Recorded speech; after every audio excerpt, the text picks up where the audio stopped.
All right, what is up, everybody? Oh my gosh, it's Thursday and a Living Force show, you don't say. Yes, everyone, we're a little late this week, but we're so excited to be here. We're going to finish up Rising Storm. We're all going to cry together. We're going to make it through. I'm going to give a spoiler warning now. I'll give more during the episode, but we can't do that until Wes punches it.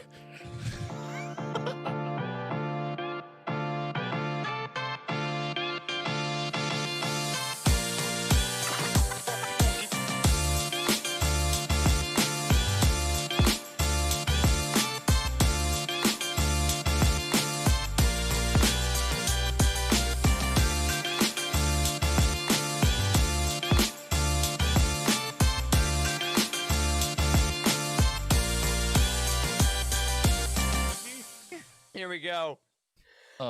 What is up, everyone? Welcome into a Thursday edition of the Living Force. I'm one of your hosts, Eric Eilerson, and joining me on this UTD Network podcast all about the Rising Storm is the full crew. First off, we have the man himself, the trailer builder, the video deleter, Dr. Corey Helton. Hello. I thought you were going to call me trailer trash, if I'm being honest. 100% thought that was where that was going. When it's finished, you know it's coming. Yeah, you know, it's just, how have we made it 123 episodes without ever moving an episode? It's very weird. It's the first time we've ever not had a Monday since we started going live. And guys, I felt a little empty. I did. I mean, but I now feel pretty dead fuller inside all the time. So, you know. Yeah, but no one's more dead inside than Dr. Charles Hankel. Hey, dude. That is 100% true. Man walked in here today, but I want to say a heartfelt thank you to you guys for moving this show, because I think you know how important these roundtables are to me. And thank you to everybody who's being flexible and tuning in tonight on a Thursday. And for everyone who's listening later, I'm sorry we were not here on Monday. I'm sure people logged on and they were just like, what is this? But we're here tonight. We're going to make it up for you. I promise. Yeah. And I love that you said, like, thank you for being patient, because I've heard that's the good mental health thing. Not sorry I was late, but like, thank you for waiting. It's like a positive experience, right? And nothing is a more positive experience than every one of you getting to witness the glory that is Mr. Wes Jenkins. Hey, man. Hello, everyone. Eric, I have to get that book of transitions and segues that you have. It's coming through every week, and really appreciate it, especially with the punch-it lines. You're doing a hell of a job with the punch-in lines, and we're all in tears when the opening video's going through while you're watching. We're just like hands in our faces and just crying out loud. It's great. Oh, well, thank you, man. A little incentive for you audio listeners that there's a little preamble every week that gets real weird, but we are here. A lovely chat already here. Hi to all of you. Happy Thursday. As I said, we are here to talk all about Cavan Scott's The Rising Storm for part 2 of our roundtable. There will be spoilers, there will be laughter, there will be tears, and there will be at least one officially licensed High Republic fair shirt that I am wearing. Hashtag not a sponsor. Hashtag it's on shop Disney Sport Book merchandise. But because Charles likes to get into these as quickly as possible, we're going to do a few brief housekeeping things. Number one, a reminder that this Monday, there will be another Living Force show. That's right. Within like 5 days, you're getting 2 shows. We are doing an all questions episode. So if you haven't yet, please jump into our Discord channel at Living Force. DM us on Twitter at our Living Force pod handle or any of our personal handles. Send us an email, whatever you got to do to get in contact with us. Send us your questions. We want to have a fun episode answering anything about Star Wars, anything about the books, whatever you want to hear us ramble about. We are in your hands on Monday, so get those in. Wes, we have another thing ending on Monday. Tell the audience what they need to do to win a prize again. Okay, so in light, that's great. In light of the Rising Storm, we are giving away the out-of-print version of Cavan Scott's The Rising Storm. So it comes with the variant cover and a tote bag that we found out has a inside pocket that's really nice. From so one of fancy. from Jacob on the team. So in order to win this book, you have to follow us on 3 different social media platforms. So follow us on Twitter, follow us on YouTube, follow us on Instagram. And last but not least, leave a comment in either the Roundtable Part 1 or Part 2 on YouTube. And we will randomly draw somebody next Monday. So whatever day that is, you have 4 days to follow us on those 3 different social media platforms: YouTube, Twitter, Instagram, and then leave a comment. And so we'll do the wheel of death and see whoever wins.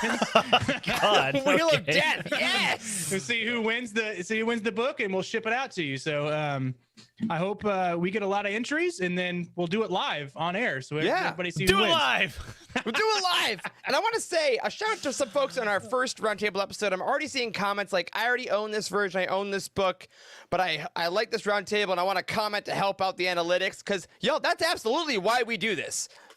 We're not even going to pretend. It helps our YouTube analytics to get comments. It helps our for follows. money. Yeah, but we appreciate it. And also, on that note, I've never done this before. I don't want to do it a lot. If you haven't subscribed to this channel we're on, go ahead and subscribe. And if you're watching, go ahead and like this video if you want. Smash that like and subscribe button. Would you All right, like that? I'm done. I hate it. Moving on. I hate it. But you know what I don't hate, and what is also about money that Corey loves, is our Patreon community. And we got a few new patrons this week we want to shout out. We have Sean Patrick Murphy, Gavin McFadden, and Nico Kaboris that became monthly patrons of the Living Force and Utini. Thank you. I know it's we kind of just say thank you every week for this, but it really is a very heartfelt thank you. This week we even had some comments in our bonus shows that you get from subscribing to the Patreon channel that were about the Ghost Crew episode that Charlie and I dropped this week. And that was really nice to read, because that's one of the shows that we like putting up behind that paywall for our subscribers. And it's cool to know that you're loving it. So again, if you want to join that community and see everything we're doing, including our upcoming Friday, August 20th, Patreon event, where the 4 of us will be doing a drunk trivia night moderated by our very own Timothy Guthrie. You have till then to join our Patreon community. Drank. We do, however, yes, it's gonna be great. It's gonna be sloppy. There'll be pool hats, at least one. Oh, I need to buy some hats. Hell yeah! But we do have a very, very special to me patron of the week this week. Charles, who are we talking about? So this week we are talking about Mr. Ian Page, and Ian says, "Hello there. My name is Ian Page, aka Wookiee Hugger on the Discord channel. I'm from the Midwest, but currently based in Los Angeles. Star Wars has been huge for me ever since my 7th birthday, when my dad gifted me all his old Kenner toys, including an original Millennium Falcon and my eventual favorite character, Chewbacca. My fandom focus changes all the time. Sometimes it's the movies, sometimes it's the books, sometimes the toys, and sometimes, actually always, it's the memes. But most importantly, it's the fandom friendships. Spoiler alert, Eric has been my Star Wars ride or die friend since college, and I have to admit to pretty constantly enabling and encouraging his Funko and lightsaber addictions. Yup. Don't we all? My favorite Star Wars story is Bloodline, because no one writes Leia better than Claudia Gray, even the creator. I also got deep into Clone Wars recently and think about it constantly. I've been on the Utini train since the mail-in days, and even still have all my posters proudly hanging up amidst my official posters, so I'm excited to finally be on the Patreon and Discord. My question's for the host. What is your biggest zero judgment guilty pleasure in the fandom? I, for one, have been hosting yearly holiday special screenings for the last 6 years, and Life Day just isn't the same without it. I also love collecting figures for deep, deep cut characters that make you go, what? They made a toy for Elon Slumbagano. I think it's Slumbagano? Slumbagano, yeah. Isn't it Sleaze? I thought it was Sleazebagano. Who knows? But exactly. There's a Slumbagano. Why? All right. Anyways, thanks for the great show and lovely community you fostered. May the force be with you all. So thank you, Ian. And what a fantastic picture that fits your Discord name. It's so great. Yeah. So Ian's been my best friend since college. It's awesome to have him in Discord.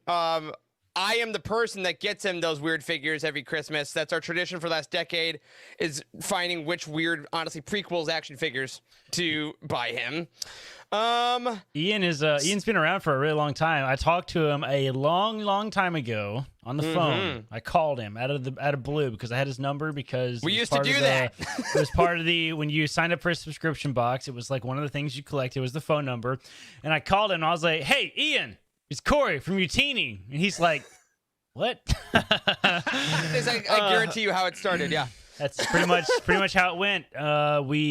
Shipping destroyed his graphic novel, and Ian told us how terrible it was, and we basically moved to boxes after that. So that was a single phone call, went from sleeves to boxes. That's and right. The Utini duct tape. We had officially Utini branded duct tape. Dude, I still got a roll of that. I found it when I was so a bunch of I'm sort of like getting rid of some of my Star Wars books. I know that sounds like blasphemy, but some of my older books that I know I'm not going to read again.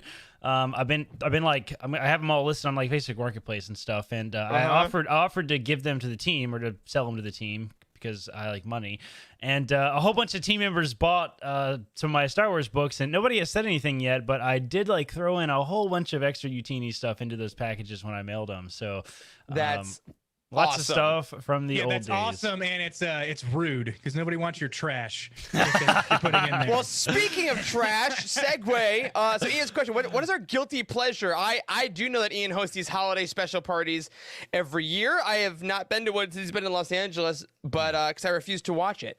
But guys, do we have a guilty pleasure in the Star Wars world? I love Attack of the Clones, man. I've always loved Attack of the Clones. That is like I know it's the worst film. Everybody knows it's the worst film, but I will still put it higher than Phantom Menace on my rank list. I don't think it is because I love it. It's a great movie. Yeah. I think mine is any behind the scenes stuff. The documentaries, the deleted scenes, now not so much, but when I first got the Blu-rays, I felt like I spent more time on all that stuff than actually watching the movies. Like, I don't know. I really love this. And even with the sequels, all the documentaries that they did for those, the like hour-long ones, I mean, incredible. I'll watch that stuff all the time. Totally. Wes, what about you? I mean, I don't know that I have one. I know that I buy a bunch of books that I'm not going to read. Maybe that's my guilty pleasure. That's fair. Yeah, I'm guilty about finances. Yeah, but I think that's an interesting thing about Utini, right? Is that we have kind of, over the last 3 years, for ourselves, kind of destroyed the idea of a guilty pleasure. It's all just like what you enjoy, which I think is cool. And I think that there are some things. So if something was to be considered guilty outside, I think for me lately, it's been like more of a surprising pleasure has been like just how much I devour anything involving the Handmaidens for me. Like ever since Queen Shadow came on, anything Padme, anything Sabe, like, because again, as much is thought of as like the prequels, especially that's like Naboo, Attack of the Clones stuff that a lot of people still in the mainstream don't love. I'm all about it. I love it a lot. And I'm so glad that like we've been able to take Utini to make it a thing that can allow all these things to just be. It's funny. Be happy without judgment. That the man sitting in a room surrounded by 472 Funkos did not answer the Funkos. Yeah, right. But no, I already mentioned my finances being the biggest guilt of mine. But you know what? Who's gonna buy a house in our generation anyway? Moving on. I did ask Eric a couple weeks ago how much money he thinks he spends a month on Funkos. And he told me like $100, and I guarantee you that is not. Oh yeah, that's what I meant. On Star Wars, and I guarantee you it is way more than that. that. Yeah. Oh, speaking of which, since the last show, I bought the Darksaber. Guys, I didn't tell the audience. I got the Darksaber since our last show. Yeah, I remember you So telling yeah, us that. deeper and deeper the credit card goes. But where the Amazon points stop, nobody knows. All right, let's hit that Star Wars Weekly Roundup drop and do a really quick one. Thanks, Ian. I love you, buddy. It's the Star Wars Weekly Roundup.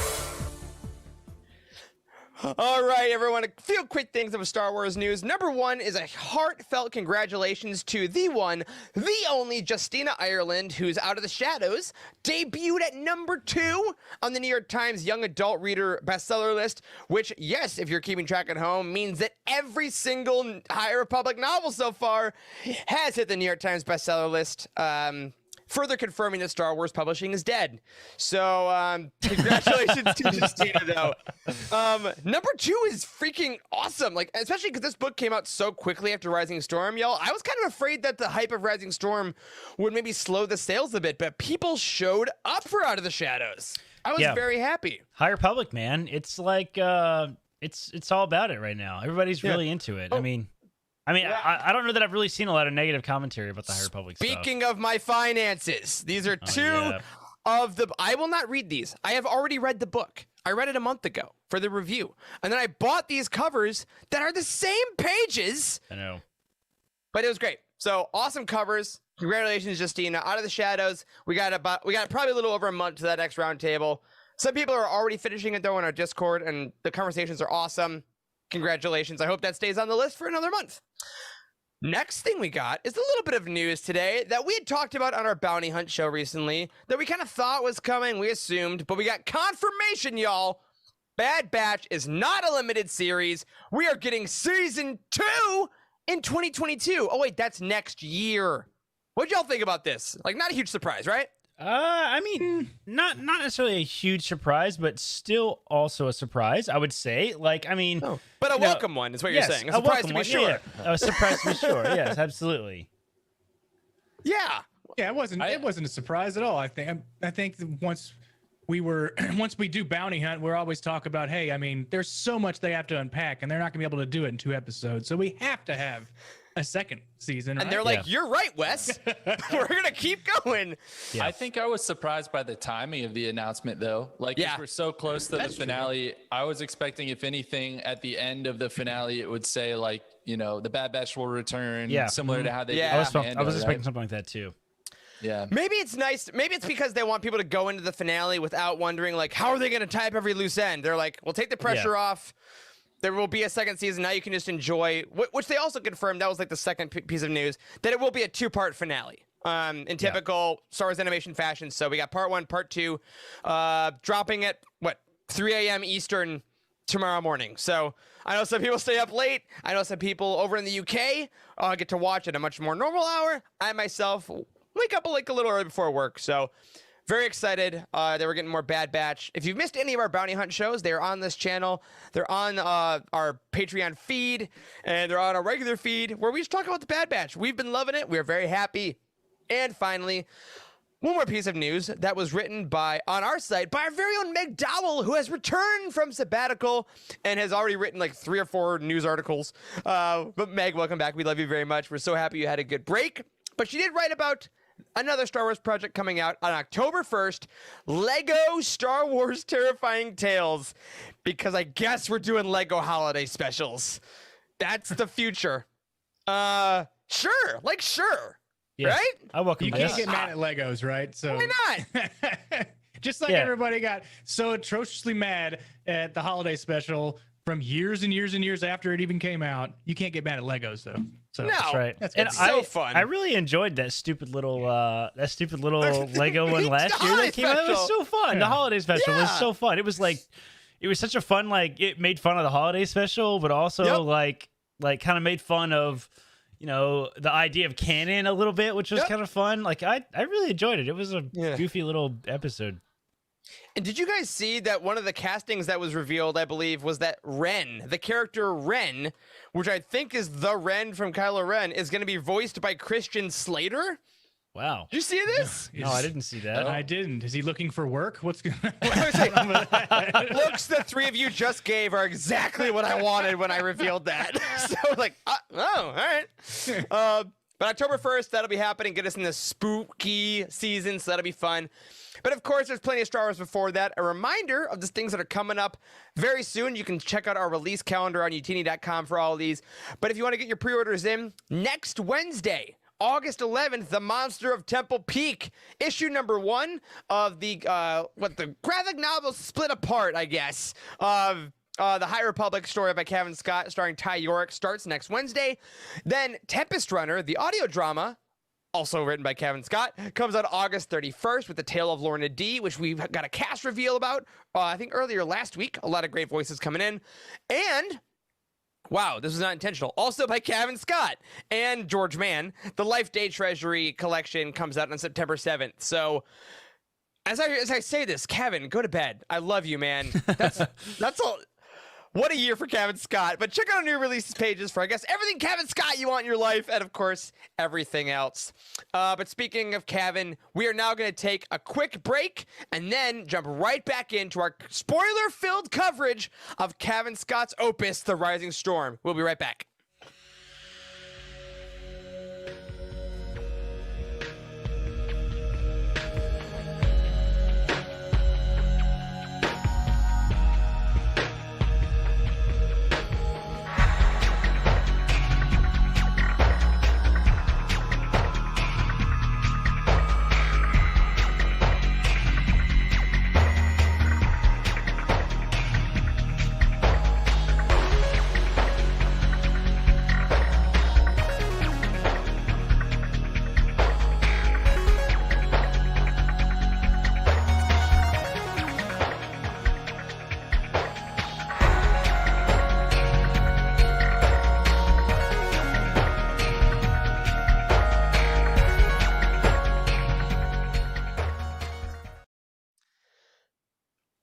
All right. Hey, everyone. Before I showed it over to Charles, a couple things in the chat they did remind us of. The Edge of Balance manga also comes out September 7th.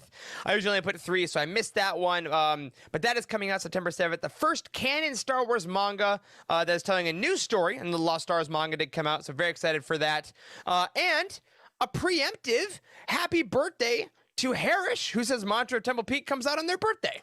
Nice. So Nice. that'll be a great way to celebrate it with some awesome art and some monster hunting fighting. All right, Charles, let's do it, man. We've been waiting. Thursday night show. Questions. Go. Here we go. Yeah. All right, so part 2 Wait, other of way. the Rising Yeah. Storm Roundtable. Last time we got through the characters, which is exactly what we wanted to do. Tonight we're going to focus on the overarching questions, and then as always, we're going to take some time for some Easter eggs at the end. Boyos, for the first question, a little softball for you. How did the Rising Storm compare to Light of the Jedi for you?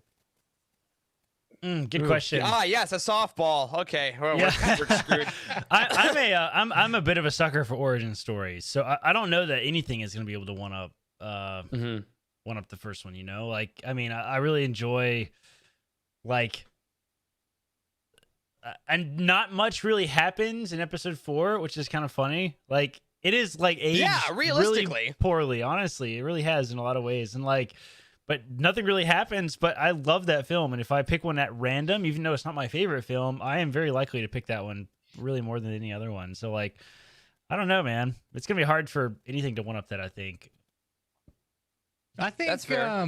Yeah, you're right. So Light of the Jedi gave us the setup, and it's kind of tough to go outside of Light of the Jedi or being better than Light of the Jedi, because what I didn't expect was the great disaster to hit us so quickly, right? So, and especially with those first 8 chapters that we got before the book even came out. So, but one thing I do really like, that kind of, I don't know, it kind of keeps them close is, I mean, did the villains win in the Rising Storm? Is that what we're working with? Because Right. it makes you seem like they won, and then going into the third one, like just the title of the book, The Fallen Star, it makes me think, I mean, we're not really getting out of it. So No. that's true. but I love a book where the villain turns into a protagonist in some sort of way. But I mean, Light of the Jedi was so good. It was so good. So Yeah. I mean, we saw some things that the Jedi have never done before, even in Legends. So it's kind of hard to beat. Yeah, I'm of the same mind generally because I really like what like Harish, Endar, and Stephanie are saying in the chat right now. Harish put it really nicely. Light of the Jedi and Rising Storm are like two sides of the coin that like one doesn't really work without the other. And I really like that idea that like no other book could have followed Light of the Jedi except Rising Storm. You know, I think that's what we had to have, and that's why they work so well as a pairing. And like you said, Wes, I think Fallen Star is really just gonna smash it home to like end out the phase. And I think, Corey, you're right. When I was reading Light of the Jedi, every chapter was like, they're doing this. Yeah. Oh my God, they're doing this. And then like, because it was the first time, and I gave that, and as you did as well, we gave that book a perfect 10. And that, despite what some people may say, is very hard to get from us, I think. Right. And I gave Rising Storm a 9.7 at the beginning of this. And I think it's that same thing where like Rising Storm is a very different book. And obviously its impact of what I think about daily, I think is more based on the events. I think about stuff that happened in Rising Storm slightly more than Light of the Jedi. But it is hard to recreate that feeling of like, this is all brand new. Oh my God, it's working. Oh my God, it's still working. Wait, I love all of this. Like, that realization is a very special moment in my Star Wars career, I think. God, my Star Wars life. That sounds pretentious. Star Wars career. I mean, this is a job-ish. I put it on a resume. Yeah, hell yeah. I think that's really interesting, and absolutely I like the idea that, of course, the Rising Storm is built on the foundation that is Light of the Jedi, so you can't really talk about one without talking about the other. But I will say, for what it's worth, I liked the Rising Storm more than Light of the Jedi, and I already loved Light of the Jedi.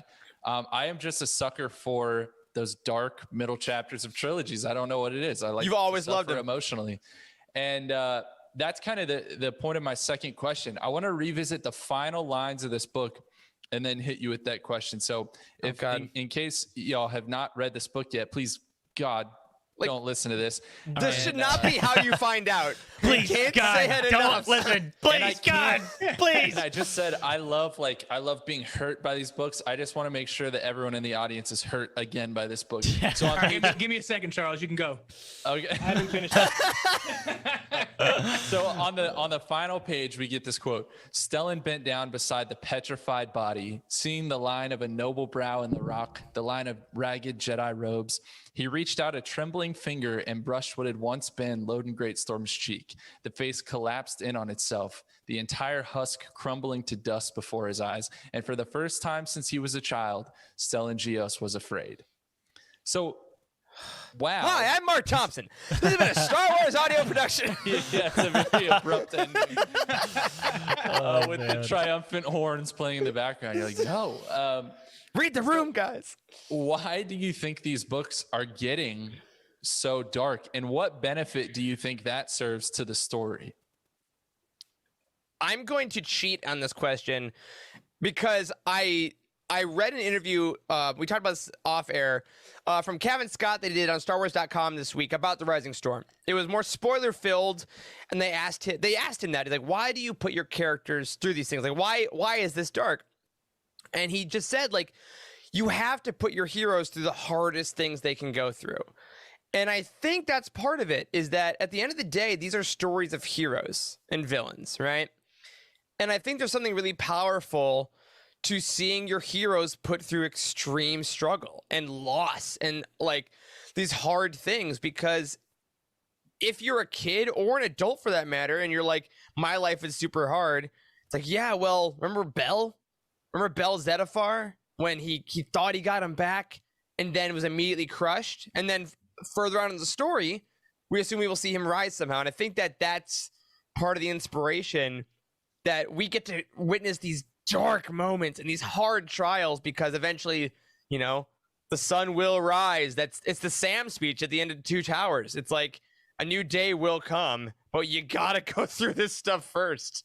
Yeah. This is now a Lord of the Rings podcast again. Apparently.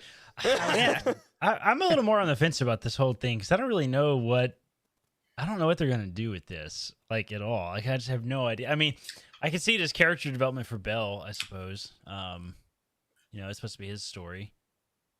Mm-hmm. There really is no guarantee that it lightens up at the end and that the heroes win. That's the thing. Yeah. Definitely not. You know, maybe it just keeps going, getting worse and worse and worse. I mean, can we have no idea. can we give spoilers for comics on this show? I mean, It's kind of I'd- related. Yeah, well, you're saying it now. Let's say if you haven't read the latest High Republic comic or so, It's issue 7. when you should skip ahead like a minute or pause for like a minute. Yeah. Okay. So issue 7 of the High Republic comic depicts the very last page. It might be a Force vision. It's kind of unclear if it is, but it depicts Avar Kriss like dead, and like the Dringir have got like their tendrils like through her Tendrils, like, skull through her and skeleton. stuff. Yeah. It's like really dark and it's kind of scary, and like I don't know, man. It's not really shaping up well for our heroes. Maybe they're gonna kill them all off. Yeah. Yeah, I mean, I think it keeps us glued to the pages, right? Because nobody is safe, right? Nobody. It's like Game of Thrones when Yeah, Ned- right. Oh Jesus! Please watch Game of Thrones season 1 before I say this. When Ned Stark dies at the end. You've had a decade. You've had a decade for Game of That's Thrones right. season 1. That's right. And once his head got lopped off, you were like, man, nobody's safe. Nobody's safe Yeah. in this That thing. is certainly how I So- felt at the end of this one. Is like that was my Yeah. first thought. Is nobody is safe. Yeah. Yeah, and I don't think that death isn't necessarily what has to happen for drama to happen, right? But there is an amount of stakes that are added to it. Like going to the dark side in Star Wars is also a form of death, right? Like that is also on the table. And I think Elzar touching the dark side in this book adds that stake of like we talked about that last week. Like now is this a possibility? And like Loden, who's like he's in the character art. He's my Discord name. Like this is a character. Those aren't on the same level of importance, to be clear. But like was shown as one of the premier things of this line, and it's like the story will go where the story goes. And as a reader, how exciting is that? Yeah. For people that sure. read, usually every book we read, we know at least 2 characters that are going to live because we know that they're in future things. But now it's like, Yoda, and you got Yariel Poof. That's about it. Well, let's explore a little bit about how the Jedi themselves in this book are dealing with that darkness. Because we have it easy. We're sitting in armchairs reading about it. They're living it. Badly, Charles. Yes. Not well. So Indira Stokes is talking to Bel Zettifar about what Loden would say if he was around early on in the novel when they do think that he's dead, but he's not dead, but then he will be dead. And what Indira said was, he would also remind you how a Jedi faces the death of those they love, because Jedi can love, Bel. We're not droids, nor should we ever be. We're living creatures living in the Force with everything that brings. Joy, affection, and yes, grief. Experiencing such emotions is part of life. It is light. But while we experience such emotions, we should never let them rule us. A Jedi is a master of their emotions, never a slave. You miss what you might have shared with Loden if he were there or if he were here. That is natural. I miss him too. And so we acknowledge that hurt. We understand it, even embrace it, but eventually we let it go. Now, is that a message from Indira to Bel or from Cavan to us? Yes. Yes is the I mean, answer. really, it's. I think it's important that he addresses how to deal, specifically how to deal with something horrible before presenting us with horrible things, right? Mm-hmm. Yeah. So quote shout outs before I want to hear what you guys think about this one. A couple chat shout outs rather.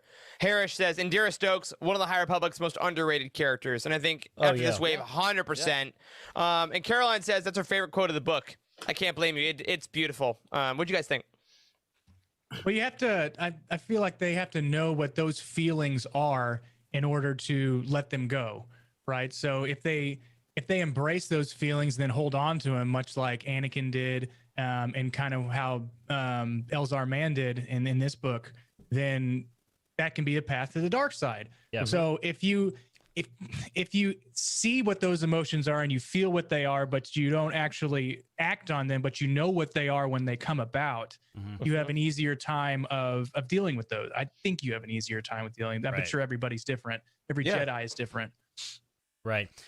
You know, the whole like attachment issue in Star Wars is like such a huge overarching issue that's been around forever. Holy smokes. So much legend stuff deals with this, right? And in the Legends timeline, famously, like Luke didn't ban attachment like from Jedi. Like all the Jedi are like married and stuff. You know in what? Legends. He's like when Henry VIII wanted to get divorced, so he created the Church of England, and he was like, "No, that's how it is now. I want to get divorced." And Luke's like, "I really want to marry Mara Jade." All right, That's how it the is. rule. I know. That's what they.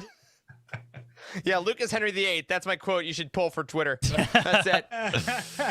Yeah, so like, I mean, the fact that they're addressing the attachment issue again is awesome, and I feel like this is like the true way the attachment issue is supposed to be like addressed is the way the Jedi, like, they have like a healthy understanding of what attachment is, and they all freely discuss it. Whereas like in the prequels, Anakin is like, you can't tell anybody about Padme, and it's like super secret, and like, you know, it's implied a bunch of times that like if the Jedi Order found out that they would kick him out, and it's just like it's just not, you know, it's not. It seems like such a hard line in modern Star Wars, right? Yeah, I mean, for any of us that maybe had secret girlfriends in high school, hypothetically speaking, it sucked. Didn't work out. It's not great. She went to a different school, Eric. Yeah, exactly. Hypothetically. But I also want to shout out Jacob in the chat. Brought up a great point. This is a great conversation about it. But in Race to Crash Point Tower, the middle grade novel that happens in the middle of this book by Daniel Jose Older, there's a similarly great quote and conversation from Vernestra Rowe, where she has an incredible discussion about attachment, especially for a middle grade book. And I find it interesting that two of the main books, Night of the Shadows actually does talk about this as well. This whole wave really talked a lot about attachment. And I wonder, and I'm sure it's intentional. I mean, it's not accidental, right? But it's kind of cool that these authors in this era are really putting such an emphasis on that. Yeah. Yeah. And I think we're going to get more, because I think we're going to experience some more loss. And with loss comes feelings of attachment. Yeah. Probably so. Yeah, I think so. Claudia Gray's never hurt me. I don't know what you're talking about. Let's look at this next quote, which is, I'm saying, is from page 54. Remember, all my numbers are a little bit off because I use the tablet. But Stellan says this: strong passions are something we try to control within ourselves, as emotions can cloud our judgment, especially in stressful situations. They can blind us to the truth and to the leading of the Force. That said, it would be foolish to suggest that a Jedi has no desires or interests. In fact, I would go so far as to say that it would be dangerous, leading only to complacency. Yes, I have a passion for learning and teaching. It's a part of who I am. But I'm also prepared to set such things aside at a moment's notice. My passions must never be greater than my mission. And Still in Geos. I love Stellan. Dab on the haters, Stellan. Good catch, Eric. Alrighty. We are a family show. That is not true. Because we're a family show, I bring up this quote to lead us into a discussion about, you guessed it, sex. Yeah. The horniest era. What's up? So what are your thoughts on Elzar Mann's one-night stand with Samira? And what is the Jedi Order's official stance, do you think, on sex? I mean, and I want you to know, when I wrote this question, I almost asked, what is their position on sex? But that felt wrong. But that's a different book. But seriously, do they allow it? Do they allow it? Do they look the other way? Does it affect the Jedi's relationship with the Force? What do you think? They're going to put him in horny jail. That's what's going to happen. Bonk. Horny jail. Okay. No. Bonk. That's the Citadel or whatever it was. Yeah, just horny jail. Yeah. No, I mean, realistically, I think that I don't think that they demonize it at this point, right? Because I think it's kind of like hey, like Stellan says, don't let it get in the way of anything intense. Like if he was like with Samira when everything was going badly, then obviously he would be clouded, wouldn't be able to be like, do your job. It's kind of like what I assume, this is a very large stretch, but like a military type thing. Like if there's a mission and we got to do something, you got to go. But like if not, sorry, it's your time. Don't let yourself get super distracted and super overly invested to the point where you prioritize someone like Anakin to Padme over the listening teachings of the Force. Or the entire galaxy and all of the Jedi Order, but you know, Oh my God! What happens on Naboo stays on Naboo. It's like Saber Bouquet, absolutely the nickname Elzar, quote, hottest mess in the galaxy, man. Yeah, dude is.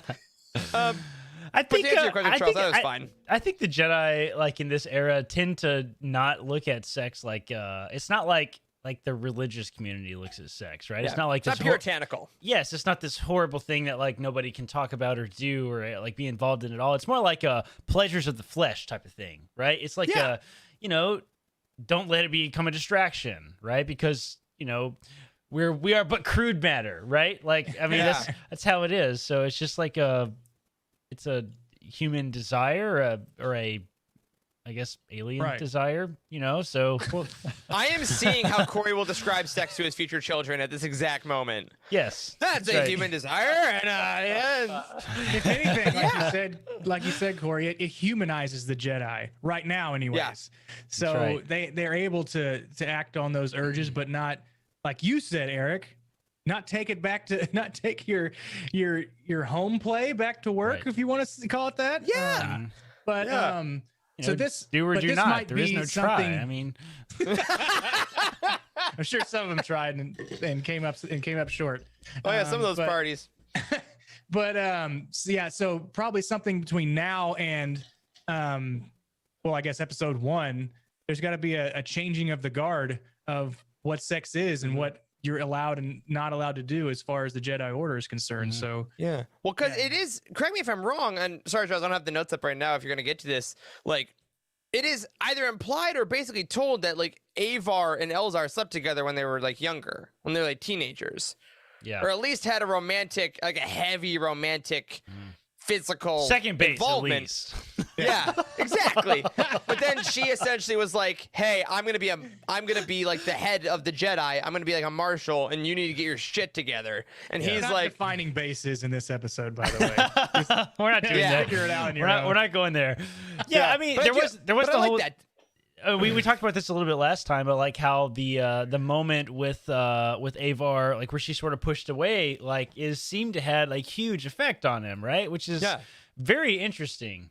Like, is this what they're talking about? Is this why the Jedi are like kind of anti-sex? Is it like because it screws you up and makes you have attachment? I mean, I don't know. Yeah, because it clouded him. Like remember when Orba came down the ship instead of Avar? Number one, he didn't know it was Orba secretly one of the dopest characters in this whole book. I love that guy.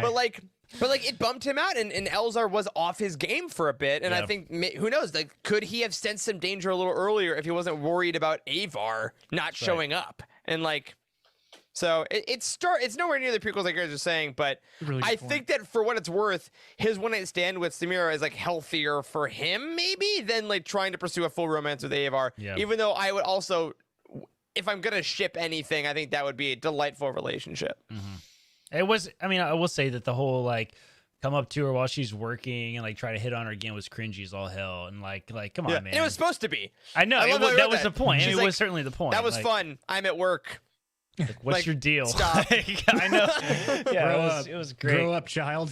Exactly. Yeah. No, we're here for the fair. You never had a fling at the fair? Like, go. Yeah, it's like the Olympics, right? Oh my God, dude, Olympic Village. Guys, just Google Olympic Village and learn some things. I'm not going to say it on this show, but my goodness. All right. Well, so Elzar had that happen. He also had a moment where he like let out this huge wave of, I don't know, dark side energy. And he's reflecting on all of this, and he says a comment or thinks this to himself that I find very interesting. He says the Force hadn't deserted him no matter what he had done. That had to be worth something. And it piqued my interest because while we know it is possible to lose your connection to the Force or to, take the Barash vow and those sorts of things, has the Force itself ever abandoned anyone? And if not, is that a meaningful metric that the Force has not abandoned him? Does that matter? I don't know. That's a heavy question, dude. Like, what's the nature of the Force? Because like there is such conflicting sort of thinking around the Force in Star Wars, right? There's both the idea that the Force is its own independent living thing almost, and also it's something else. It's nature. Like it's something that just naturally exists, right? That the Jedi can try to listen to the ebbs and flows like a river. I mean, there's a lot of like analogy with the Force, right? So can the Force abandon somebody? That's an excellent question. I mean, I think the Force, it seems to be the epitome of the balance of science and religion, right? Like in an ideal society, like it is a religion, there is belief involved in it, yet there is empirical evidence that it exists. Like you can move things. There is midichlorian counts, right? And I think that that's kind of like Lucas's idea of it is a beautiful melding of those worlds.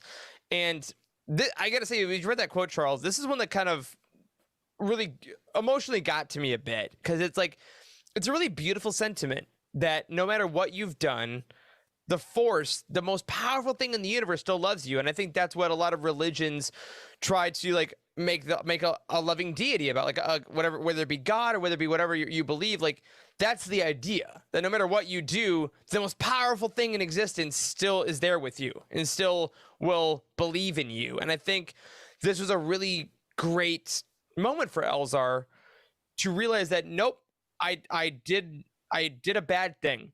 I touched the dark side. But like a good parent or like a good friend, like the Force, yep, it's okay. We're still here. Yeah. We got to heal. And Stellan does the same thing later in the book when he admits that. Stellan's like, cool, I won't abandon you either. And I think that Elzar is so afraid of abandonment throughout the book.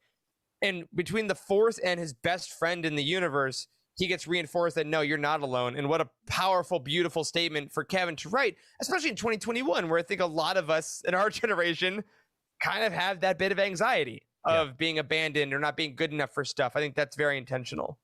And I think that this was more geared towards like the light side of the Force, right?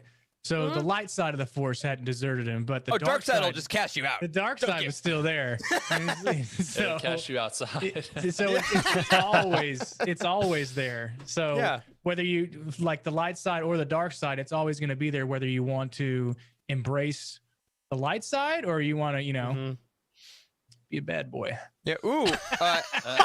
That's we know what you want, Wes. Endar in the chat brings up the exile from KOTOR 2. Says she shut herself off from the Force during the Malachor battle to prevent herself from dying, which created Darth Nihilus. And I think that's a great point that we have, and we guys, I don't know if we said this, we have seen people shut themselves off intentionally. Or unintentionally.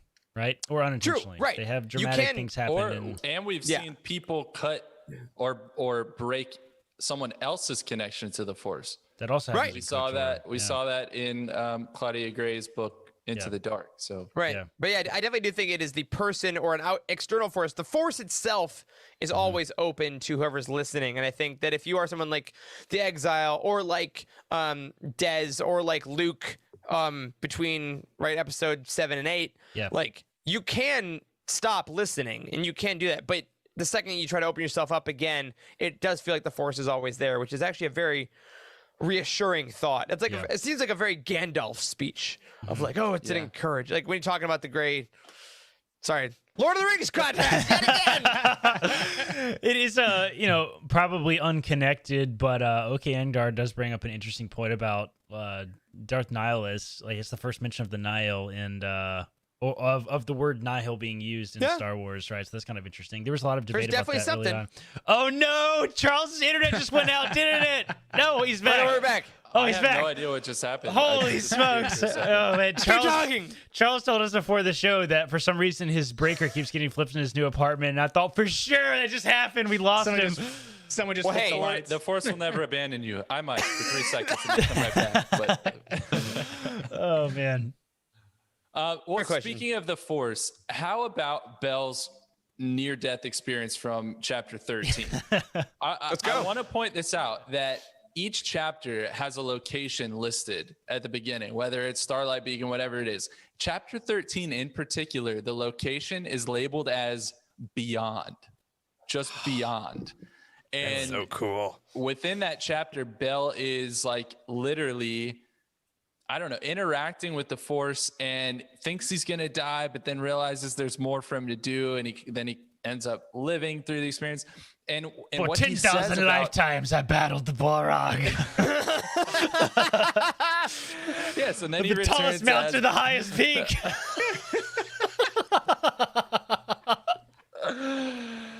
Yes.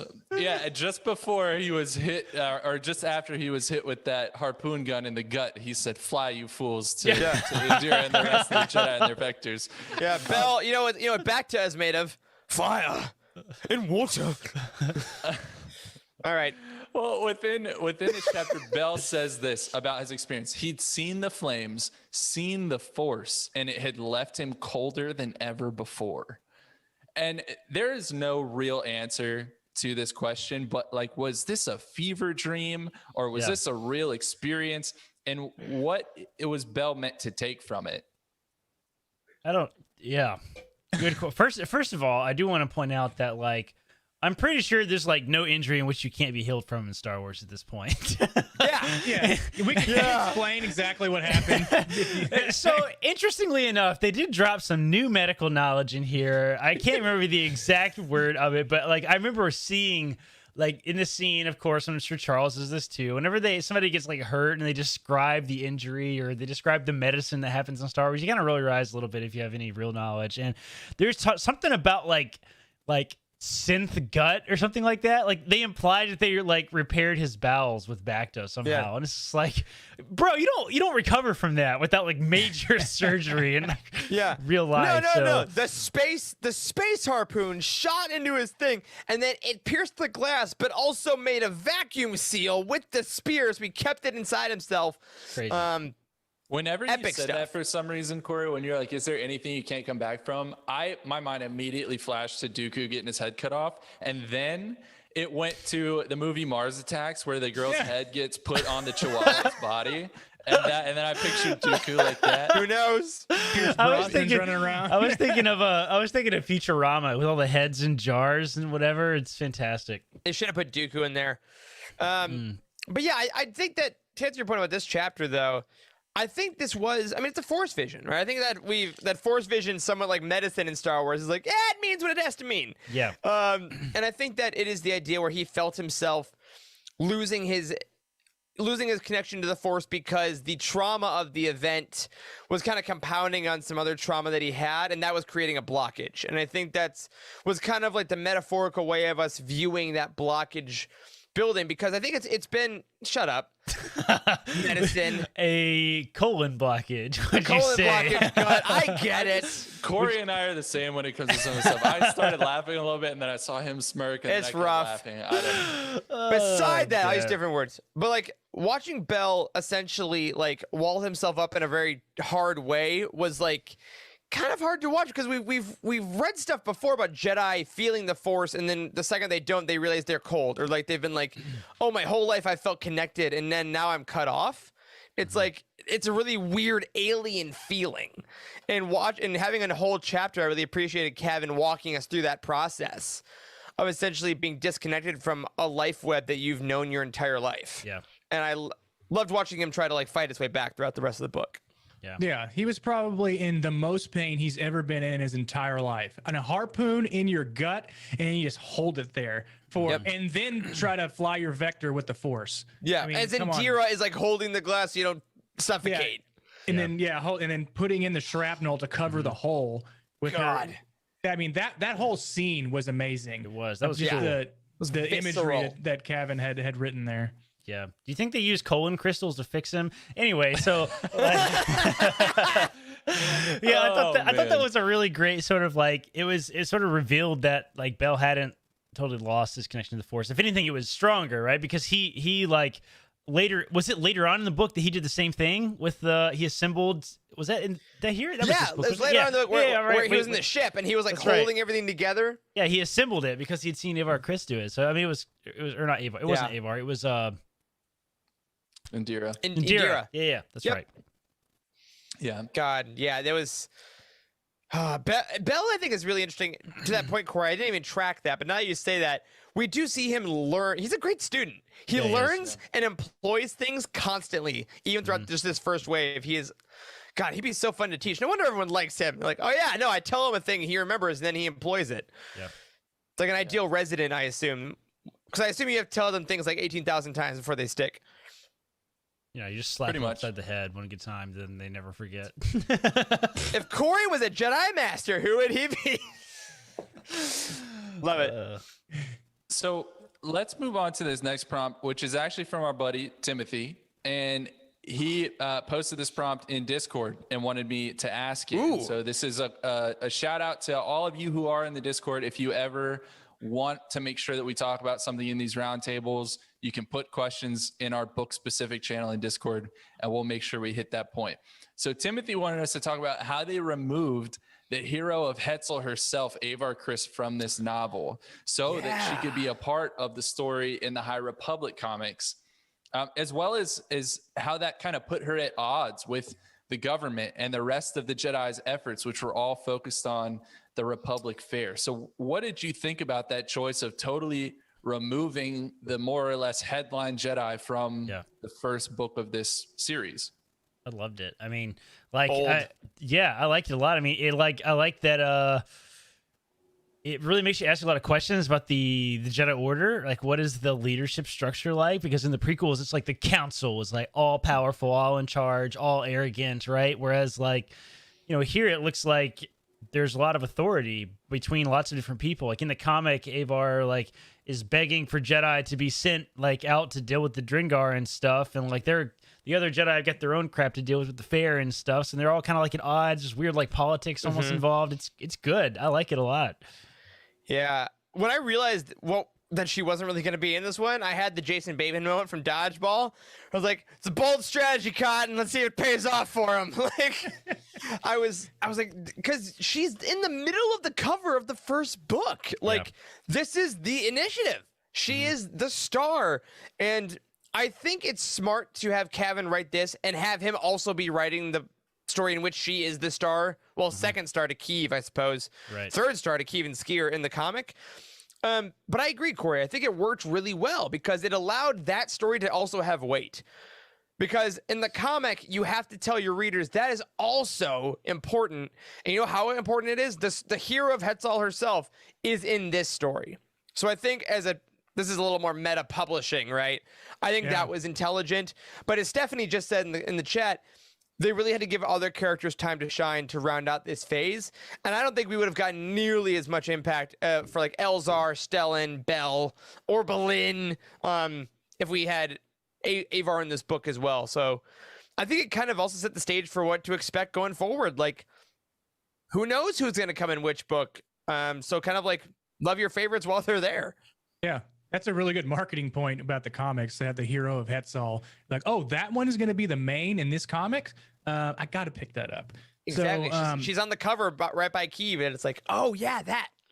Yeah, but detailing other characters, it just makes it a larger Jedi universe that you need to know, because we're only learning about the these LJU. characters. Yeah. Like most of us are going to learn about these characters through the novels, and then we're going to get more information through the comics, and that's going to be a smaller group. But we're going to get all our information from these books. So the only way that they're going to be able to highlight that is to give characters their due. And so, like, I mean, because they did that with Avar Kriss, I'm thinking the Fallen Star, and they might do that with that book and have to highlight somebody else, like someone we've never even heard of, maybe. I mean, I don't know. Why not? Yeah, that'd be great. I mean, just make it more and more detailed. That way, this whole foundation that they're building, they can, steeple it up. Yeah. Ooh, man, It's like no one is the main character. Yes, right. Exactly. The galaxy is the main character. Like I saw a TikTok today where George R.R. Martin was being interviewed, and he talked about Lord of the Rings, and he said when the books came out, this is legit unintentional. When the Lord of the Rings books came out, the poster everyone bought in like I forgot, the 60s or 70s, whenever the actual books were out, it wasn't Aragorn, it wasn't Gandalf. The poster people bought was the map of Middle Earth, because that was the star. It was the world. And that's why he wrote with Westeros. He wanted the world to be the star. And I think that the writers of the High Republic are kind of doing that in a weird way. Like, the characters are incredible. Let's be clear, as we talked about last week and this week. But the era is the character. So that's what we're here for. And I think that is what's getting it such staying power from medium to medium. Yeah, I like that, actually. I like that a lot. But maybe it's also totally false. Who knows? High Republic. Well, let's talk about another kind of surprising highlight from this book. And that was the introduction of Togrutan culture, which I did not see coming. So I have two quotes here that I'll read for you, or just some factoids, actually. The first one is that the Togruta, we learned, they're separate from the Republic, and they call their sector of space the Karamendari, which means the center. And so wants the Togruta to join the Republic and invites them to the fair in hopes that will accomplish that. And here's a quote for you about the Togruta. It says this: home, specifically the Togruta homeworld of Sheely, had been the biggest stumbling point when the Republic had first ventured into Togruta space nearly 150 years earlier. Members of the species were fiercely protective of their world and its surrounding moons, considering the ground beneath their bare feet sacred. Those early encounters hadn't gone well. The Togrutas had known about the Republic for centuries, just as the Republic had known about the Togrutas. There had been a mutual respect, many such as Jorah Mali even leaving the Togrutas' home planet to become Jedi. But having the Republic on Sheely's doorstep was a different matter. There had been clashes, some unscrupulous pioneers misreading the Togrutas' apparent pacifism. Lines had been drawn that still remain nearly 2 centuries later. But here was the Regassa, standing on a Republic world, the official guest of the Chancellor. So overall, what did y'all think about the introduction of all of this culture? And do you think that we're going to see the Togrutas play a big factor in the ultimate story of the High Republic? It's dope as hell. I loved it. Like, because I think when we got into this, we're like, oh, we're gonna get the Jedi, we're gonna get the Republic, but for some reason, I didn't think about the universe at large, right? But of course, there's other things going on, and it really made the galaxy feel bigger. One of the things we've talked about on Bounty Hunt recently is whether we'd like the galaxy feeling smaller if a lot of characters come in different storylines, right? And I think this did the exact opposite. It's like, no, we're not even just the Republic. We're the freaking beyond the galaxy. And I think that was so cool. And I think it definitely helped that the Regassa was a straight up badass. Like, her and So, we talked about last week, I'd follow these women into battle. Like, they were awesome. She didn't wear shoes, bro. Dude, that's how you know they mean business. I've seen Kill Bill. I get it. Speaking of the question, I think we may have seen like the Togrutas' big finale that they had, because they helped save the day in this book by bringing in their warriors to help fight off the Nihil. And I think if they had used that information for the next book or a following book, and they just had like the Republic commandos or whatever the hell they used. The guard that like fought by Stellan. He was cool. They just used those to fight off the Nihil, and they held on to the Togruta storyline where they would come in and help them in a later time. Then maybe I would think they would play a big factor. But I think that I think they did a better job at putting it in this story and having us kind of see that spark that Togrutas will actually be part of the Republic now because they helped out. It's a good point. So we may see more of them. I'd be excited to see more of them. I thought the introduction of their culture was really interesting. Yeah, absolutely. I'd like to see more of them integrated. Integrated. That might be something. I don't know. All right. Well, you tried to move on. I should have let you just go forward. Let's move on from the excitement of the Togrutas to something that's more exciting, which is Marchion Ro and the Nihil. I want to ask some big questions about them. There's just a lot to ask and a lot to talk about. And the first thing kind of revolves around the fact that a lot of the Nihil strikes in this book, not the members of the Nihil, but like their attacks, they're meant to be symbolic, right? Destroying the fair, which was marketed as the symbol of unity, the Cyclor shipyards, which were representing like the scientific capabilities of the Republic. Hetzel Prime, they thought about going and attacking again because it was the location of the Jedi's greatest victory and literally the fount from which all healing flows. So why do you think that the Nihil choose these symbolic targets? It's the most effective form of terrorism. Yeah, to definitely break morale of the Republic, because everybody saw what the Jedi could do and how everybody could come together as a galaxy or as a Republic and be one and see that they can live in peace after the great disaster event. But these symbolic places, would definitely break morale, because they see these pieces as, I mean, in light of a better term, like a holy land, and somewhere where you see like, hey, this is somewhere that they had a bad thing happen, and we went in and we fixed the problem, and now everybody sees that this is a light that everybody can look at and see, hey, things are good, things are okay. And if you see that part destroyed and blown up in your face, that's gonna break morale real quick. Yeah. I mean, it's every story, right? Like, how do you defeat Superman? You don't have to beat him. You just got to make him bleed and show people that he can.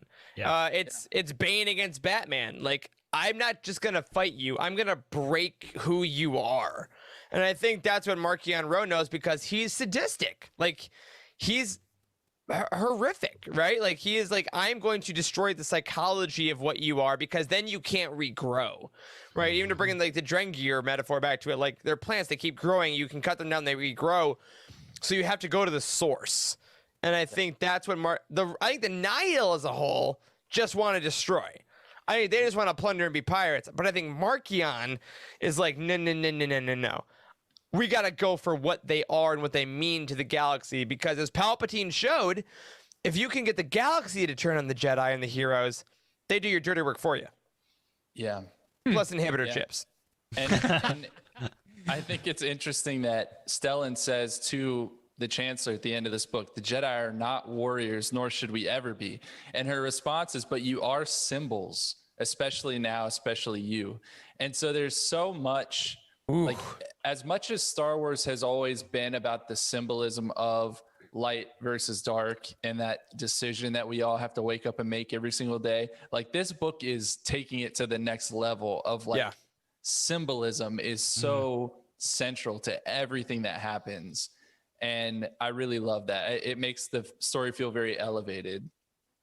Doesn't Obi-Wan describe the Jedi as being warriors in episode 4? Like old Obi-Wan. When he's warriors of explaining peace who the and Jedi were. Yeah, he describes them as warriors. Interesting. Even though, famed citizen caller Mace Windu says, we are keepers of the peace, not soldiers. Even though his subtext is like, I can't wait to be a soldier. I'm going to kill so many people. I'm so excited.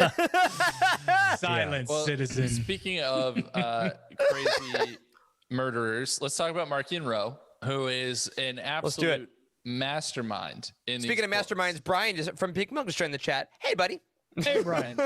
So Markion Rowe is playing chess while we're playing checkers. Yup. And there was something that happened in this book that really just felt so odd to me. And that was when Pan Ada reveals a recording in which Udi Dis tells him that he's been on Rowe's flagship, the Gaze Electric, and he knows that the paths actually come from an old woman who we know to be Marie Santeca.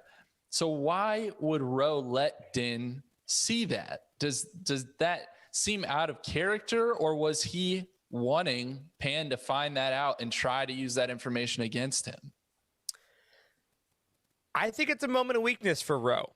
I think that, or rather not weakness so much as oversight. I think that we learned from the scenes with him, remembering him killing his father, that like he is very personally invested in all this, and he is playing chess. But he is also very distracted by his personal pursuit of vengeance for him, for his family, for his legacy, right? And I think that that moment he realized, like, I'm not perfect. I'm going to slip, right? Or like, so I think that I don't think he's Palpatine, right? Because Palpatine, we've talked about this on this show a lot. We love how Palpatine is years ahead of everyone. Mm-hmm. I think Markion's like weeks ahead of everyone, maybe months ahead of everyone. But he definitely can't give in to the rage now and then, which makes him such a fun character, but definitely a little more dangerous to himself. It's essentially humanizing the Nihil, or the leader of the Nihil in this way, much like they Cavan tried to do with emotions with the Jedi. Mm-hmm. He is humanizing Markion Rowe here because he's going to screw up, and that's what he did. That's essentially what happened. But I mean, I see the question that you're further going to ask, Charles, so it does make sense. So I'll let you ask that before I get into my actual answer. My further question? Yeah, did he do it on purpose? Yeah, I mean, do you think he did do it on purpose? Because Eric, it sounds like you're saying no, it was a true moment of weakness. Wes, it sounds like you're considering that he did do it on purpose. I'm considering that he kind of did it on purpose. He would tell you he did it on purpose. That's for sure. Yeah. I know that. I don't know if he's created some other plan where this information is going to create hostility within the Nihil, within the strikes or within the storm, for that system to explode to where there's not these caste systems anymore, where there's just him and they all bow to him and that's it. It's it's not these 3 Tempest runners that are running the show. So he has tent poles, right? Like Harris in the chat makes it nice. Like he has an end goal, but not a long-term plan. I think he has like chapters. He's like, this will happen, and then I don't know how we'll get. Then this will happen, and he kind of knows how to get to the next one, but there are gonna be some unforeseen bumps along the way, and that bump just happens to be Pineda, who he tries to kill 84 times in a row. Yeah. I don't know that we've really like seen Marchion Rowe's whole like plan yet, though. Like, I mean, No, I agree. Like, I that's why I've not really had a whole lot to say about these 2 topics about Marchion and like attacking specific targets, because I don't really have an opinion yet. I don't really know what the end goal here. I mean, it's easy to say it's going to be the destruction of the Jedi, but like, I mean, other than psychological destruction, like, I don't know. There's just so many moving parts here with the leveler and this weird, creepy, like kind of Sith stuff. Maybe like, I don't know, man. I feel like I love that big mystery. We don't really know what's going to happen. So you bring up a good point. There's a lot that we still don't know, but we did also learn a lot of new stuff about Marchion Rowe in this book. And a lot of it came from his discussion with Kufa, who was like, I think his actual cousin, still kind of unclear. I don't know. Yeah, like second cousin, twice removed. I don't know. Yeah. But They can still marry. yeah. All right, Texas. So here's the quote here. Rowe had questions of his own. How many of them were left? The faithful? Kufa barked a bitter laugh. Not enough. You've seen it out there, seen them with their golden robes and flashing blades, so resplendent, so glorious, the guiding light of the galaxy. They are guiding us to destruction. The faithful know it, as we knew it on Jeddah, as we knew it on Dalna, but the recreants are in the ascendant and the tide can no longer be turned. And that last sentence sounds like an album title for like a emo screamo punk band. Yes. The recreants are in the ascendant and the tide can no longer be turned. But there's a lot to unpack in that one paragraph. So Jeddah is mentioned. Yo, obviously the hype I felt when they said me Jeddah, too. I'm like, yes. because we know Jeddah so well, obviously from Rogue One, but its history actually runs really deep. And we think of it as like, oh, it's like early Jedi stuff is involved there, but it's actually home to a bunch of religions, including the Jedi, who worship at the temple of the Kyber. And so I did some research here, and while the disciples of the Wills and the guardians of the Wills were the predominant people who were on Jeddah at the time of Rogue One, there was also the Church of the Force, which includes members like Lor San Tekka. There was the Brotherhood of the Beatific Countenance, the Clan of the Torah Bota, and the Central Esopter, which were just some of the other major religions that were based on Jeddah. And so, correct. Duh. While they all differ in their beliefs, they all recognize Jeddah as a place of importance with a strong connection to the Force. So any of those or none of those could be related to the faithful, quote unquote, that they keep referring to. Then there's Dalna, right? Which is the planet that Honesty Weft came from in A Test of Courage. So there's already been some High Republic connection there. And it's mentioned a lot. So Dalma deep. keeps getting mentioned. Honesty is a Nihil. That's what I'm trying to say here. Woo! What are y'all's thoughts on all of this? Like, what's going on? Who are the faithful? I Like, don't what know. is their There's goal? so many they questions. hate the Jedi. Like, what is going on I don't know, Jeddah? man. Everything that surrounded Marchion Rowe in this book is a huge unknown to me. Like, I don't think that. I mean, I've already peeked at your list of Easter eggs, and like, I don't think that Cavan Scott did any of this without like a total huge plan. It's so insane. It's so deep. It's like we're gonna look back at this like in 5 years when we know everything, and it's like, holy crap, that tiny little detail was enormously important. I don't know. I really like the fact that they're bringing up Jeddah.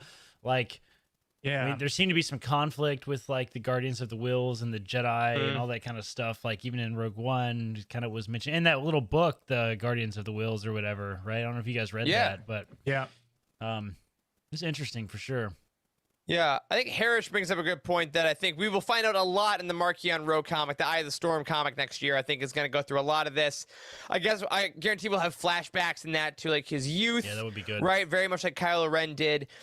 And just based on this book, though, based on that quote specifically, the vibe I get is that like the faithful are maybe the like people that embraced the more chaotic dark side nature of the Force that like broke off from the Jedi.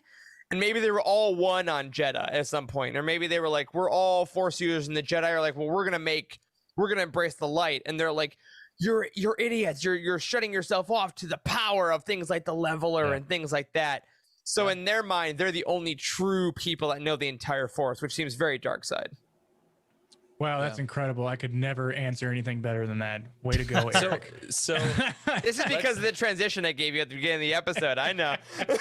well, let's follow buddy. that train of thought. And I know ultimately the answer to all these things is going to be a shrug, and then I don't know, but I have to ask the questions. But that sucks as a podcast. Yeah. But like, I don't know. You know, whoever Next question. the faithful are, it seems they have some sort of ancient connection with the Leveler, right? Yeah. So let's excited talk about the Leveler. This is the Let's do only what we thing know. that I wanted to talk about since right. I finished this damn book. Well, here we go. Here's what we know about the Leveler. First, it was encased in ice at a shrine on the planet Rystan where the faithful, quote unquote, used to gather. Was it underground? Was it underground? It Is that- was. It was implied it was underground. It took him a Yeah, long underground time to cave. get there. It seemed like It did. Yeah. It was it's like worth the it. It it's was like the worth trip. mines of Moria. A There we mine! go! A mine! But then they had to fight the Kobanica instead. That was that creature they fought down there. But then Ro and Kufa repeat this ancient mantra with respect to the Leveler. They say to each other, balance will come. And so that was really interesting. It's something that I think will play an important factor moving forward. And then the Leveler is controlled to some degree by that darn rod that Markian Ro has. And it seems to disrupt people's connection to the Force, right? Yeah. That's how Udi Sith Dis was wiener. killed. That's right. There you go. All right, moving on.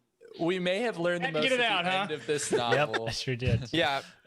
We may have learned the most at the end of this novel when we got Bell's experience of the Leveler attack kind of described from his point of view. And it was described like this: the thing in the mist was everywhere at once, running, tearing, chasing him down. And there was nothing he could do, nowhere he could hide. It ripped through him, consuming everything he thought he was and everything he had yet to become. It was uncontrollable, a horror beyond name or understanding, and it was hungry. So very, very hungry. Bell reached out for the Force, but it had gone the way of the ground and the sky. He was alone and he was powerless. All he could do was scream and scream and scream. So So what fucking scary. is I think Cavan wrote this at Leveler? like 1 p.m. on a Sunday afternoon, being like, "Boo-doo-doo-doo-doo, scream, scream, scream." Like, with like Birds some chirping. chirping milk? yeah, exactly. So guys, what is the Leveler? What do you think this thing is? Oh, no. What is happening? Is it a critter or is it a droid? I think it's a beast. I think Yeah, it's is it not a ancient- beast? Well, because Markian Ro put a freaking GoPro on the back of it that he's like, I want to see how this goes. Yeah, what the And I hell was is up like- with that? It's like when you it's like those videos where someone puts a GoPro on their golden retriever and like That's- it takes off. Yeah. And, Who put that GoPro on? Whoever that is dead. For who soldered that on? So I do think it's an organic is like a loose term, but like it is a beast in my mind of some sort. That's like an ancient, dark side of the Force beast to like the level of like ancient darkness, right? what did it do to Loden though? Like because it Yes. doesn't just like eat him. Like a beast would have just eaten him, but it freaking Thanos'd him, right? Right, Like yeah. it Did it? Is turned it like him a to Gorgon? ash. Like is like Greek? Is it a Greek mythos Gorgon type thing where like What's that the mean? gaze of it, like you know what like Medusa, like when you look Oh, at it, yeah, you yeah. turn to stone. We already know that turning to stone is a thing from the Dark Side Arts, thanks to Myths and Fables by George Correct. Mann. So like there are dark side sorceries that can do that. So how do you learn to do a spell? You see it in nature and want to replicate it. So maybe ancient Sith saw that, and I think that's also in that Cavan Scott interview I want to plug again on StarWars.com. They asked him about that. They're like, "Should we even ask you what that is?" He's like, "No, like you'll see." And I think that is that is something that we're going to find out more of going forward. So at this point, I like the mysteriousness of it. I think it's some kind of organic, ancient, even I'll say pre-Sith darkness. It, like feeds on the Force or something, maybe. Like I don't know. It's like maybe it's like the dark side of the Bendu. You know, yeah, I mean, it seems to have like taken away Bell's Force ability, right? I mean, is that kind of implied that it's taking it away? I mean, yeah, or cut him off, like we were saying earlier. It cuts him off completely. It has that power. Is it forever moving forward, or is it question. while it's in your general vicinity? Oh, like we don't know. That was in the You Thrawn, gotta read the Thrawn next trilogy. book. It was in the Thrawn trilogy, the Ysilmir or whatever. Those Islamiri, yeah. Yeah, Islamir. Yeah. It was spelled with a Y. Yeah. A Y, Anyway. yeah. Yeah, it's The like salamanders, the Force salamanders. Yeah. Yes. The Force salamanders Salamiri. that kind of look like plants that he wears around his neck like a scarf. Yeah. But whatever, Yeah, something like think that. Yeah, I do think this is their way of bringing in Sith sorcery to the canon more, because we got a lot of that in the Bane trilogy. That's interesting. It could be sorcery. Maybe it's not. Maybe it's not alive at all. Maybe it's A mist creature that he's like putting I don't the know. leveler together, because also he said that's not its name. He's like, Markian Road, that's not his name. The leveler, that's not its name. But like the ancient name is Michael. device is a way of doing a spell. So Yeah. I don't very, know. very exciting. Is there going any forward. chance Loden Greatstorm is not dead? No. I think so. Yeah, I don't think so. I think Okay. I think he might be alive. I mean, I don't know. If he comes back again, something weird. Something Talked weird about happened it. with him. I don't know. Talked about it No. on last roundtable. He's the T1000, and his body parts will come together Yes. and form up, and then come right back. As I would argue, maybe the biggest Loden fan on this show. He's my favorite High Republic character. I still think no. Only because I think the story moment of that happening is so impactful. And I think that it defines this era going forward. yeah. That if they maybe. didn't, I think it'd be a weaker storytelling thing. And again, if they do it well, who's to say? It could be a trick. I think it could be. But I think that it's interesting. We already had him captured in once. Yeah. And I think doing that again would maybe, I don't know. I think he's gone because selfishly, I love what it does to Bell. I love what it does to Stellan. And it basically, this is like in the prequel trilogy or the original trilogy, if they were like, hey, guess what? We killed Yoda. You know, the guy who thought was really powerful and wise? Yeah, he's dead now. Guess what? Like, that would have been so... Dumb. That's huge. Yes, also dumb. But you know what I mean? Like, let's take the powerful, wise person and say even they can be destroyed, and then go forward in Claudia Gray's book. Right. This is gonna form the how Elzar and how Bell are going to use their force powers going forward, right? Or if they're able, or if Bell's ever going to be able to use it again, we don't even know. Yeah. I mean, come on. Are we not going to get a conversation with Elzar that he's like, I tapped into the dark side once. You saw what I could do. It destroyed Loden. If I just use it one more time, I could save everyone. Like, come on. Give it to me. That has got to be where we're going. Well, so I normally don't do this, and I actually asked y'all's opinion before I brought this onto the show because this is Which he pure also never does, conjecture. ladies and gentlemen. He just says whatever he wants without a care in the world. This is my show now. Corey, can you just get that image ready that I dropped in Slack? I got it. There's been a lot of talk about the Nameless from Cavan Scott's Dooku Jedi Lost out there, but also something that was mentioned in Claudia Gray's Master and Apprentice. And in Dooku Jedi Lost, what we learn is that stories of the Nameless, and this is capital N, Nameless, were often discussed by young Jedi after their classes were over. And Dooku himself described these stories as phantasmagoria. So he wasn't into these stories. He thought it was kind of nonsense. But then one of the prophecies in Master and Apprentice, you guys remember how much time we spent on those, states, only through sacrifice of many Jedi will the order cleanse the sin done to the Nameless. The danger of the past does not pass, but sleeps in an egg. When the egg cracks, it will threaten the galaxy entire. When the Force itself sickens, past and future must split and combine. Now, it does go on to talk about the Chosen One. So is this talking about Anakin? Is this talking about things that are happening in the High Republic? Could it be both? I don't know. But that said, there is actual concept art for the Nameless done by none other than Ian McKeag. and it was actually featured in the original High Republic announcement trailer. If you go back and watch, and here's the image. Oh my this God. horrifying so freaking scary creature. I mean, I don't even know how to describe this for the listeners. I mean, this is like, Looks like something you I would don't know. see like it looks like a Bigfoot picture. The way it's like blurry and Yeah. yeah, It's like a Scary skeleton looking, meets like a witch all in white Yeah. with like long crooked claws. And Yeah, it it's looks- blurry because the end of that announcement trailer, I'd encourage everyone to go back and watch that. There are these images like this that like fly towards the camera in like a half second. And it seems to be a lot of the villains that we have seen come into the story and some stuff that we have not seen yet. And so I can't help but question, is the Leveler a member of the Nameless? Is that a picture of the Leveler? Dude, I got there's like so much goosebumps. to This is unpack. creepy. It's so man. creepy and scary, man. It really Maybe. is. But What what a the great hell- tie-in that would be. Yeah, that it would would. be Yeah. incredible. Across I mean, if books that only came we out had the- years ago. If only we had the person that wrote those prophecies being a key member of the High Republic team. Oh, wait. I guess we got to call her. Claudia, hey. Is it the Nameless? Yeah. That's I mean, wild, dude. Tell us.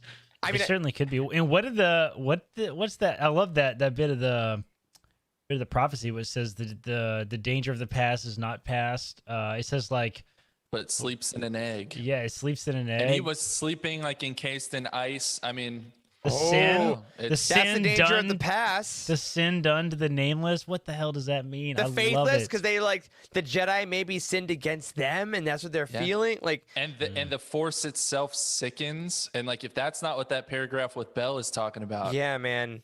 This is. good stuff. I mean, the answer is shrug. I don't know. But Maybe. yeah. if it does, y'all, this is recorded for the internet. It's here all the time. This is a great call. If it does, Yeah. that is. Oh, that's cool and horrifying and absolutely horrifying, which would fit. Yeah, pretty much. So my final overarching question is this. Yeah, It man. seems that the Jedi may be stripped of two of their defining features in the near future, their connection to the Force and their lightsabers. Because remember that Racanium device that cuts off their lightsabers is still floating Right. out there, and the Nihil may have it. So what's left at that point? Does anything still define them as Jedi? Like, do they have any other strengths that they can rely on if their connection to the Force and their lightsabers are taken away from them? They rely on each other. I think is it's one of the two phrases we've learned through this so far.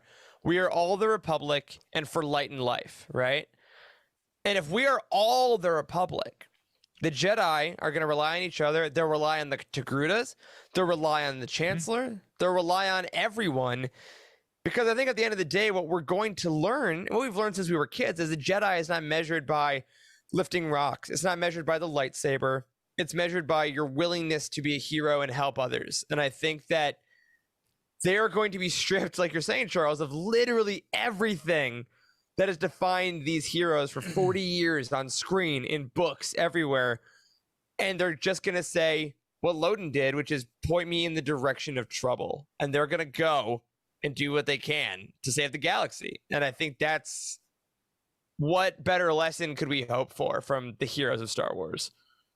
So we can take a step down from that and say, Also, well, if the Jedi lose their Force ability, they can't fly their vectors, so they'll Yep, have to practically. they'll need help from the galaxy or the Galactic Republic to provide them ships, but they're still great pilots. mhm. I mean, they're probably still skilled in hand-to-hand combat. They can Yep. fight Basics. off. Yeah, I mean, they're probably, better off with more than the Nihil are if you are, if you're face to face with two different teams or two different opposing sides. That, yeah, they're probably better off fighting them than the Nihil are. But yeah, I mean, what puts them over the top is their Force abilities, and that Force ability helps them work together. Especially, we saw that in Light of the Jedi. So if that's gone, then they can't feel each other. They can't feel each Yeah. other's, like, one person being in control with somebody else not being. That's just, yeah, that's a tough question. Yeah. Can I leave y'all with one more quote that I think does somewhat help to answer this question Please do. a little bit? Please do. I'm going to say it's from page 394, but it's not actually. That's not it's true. This quote here.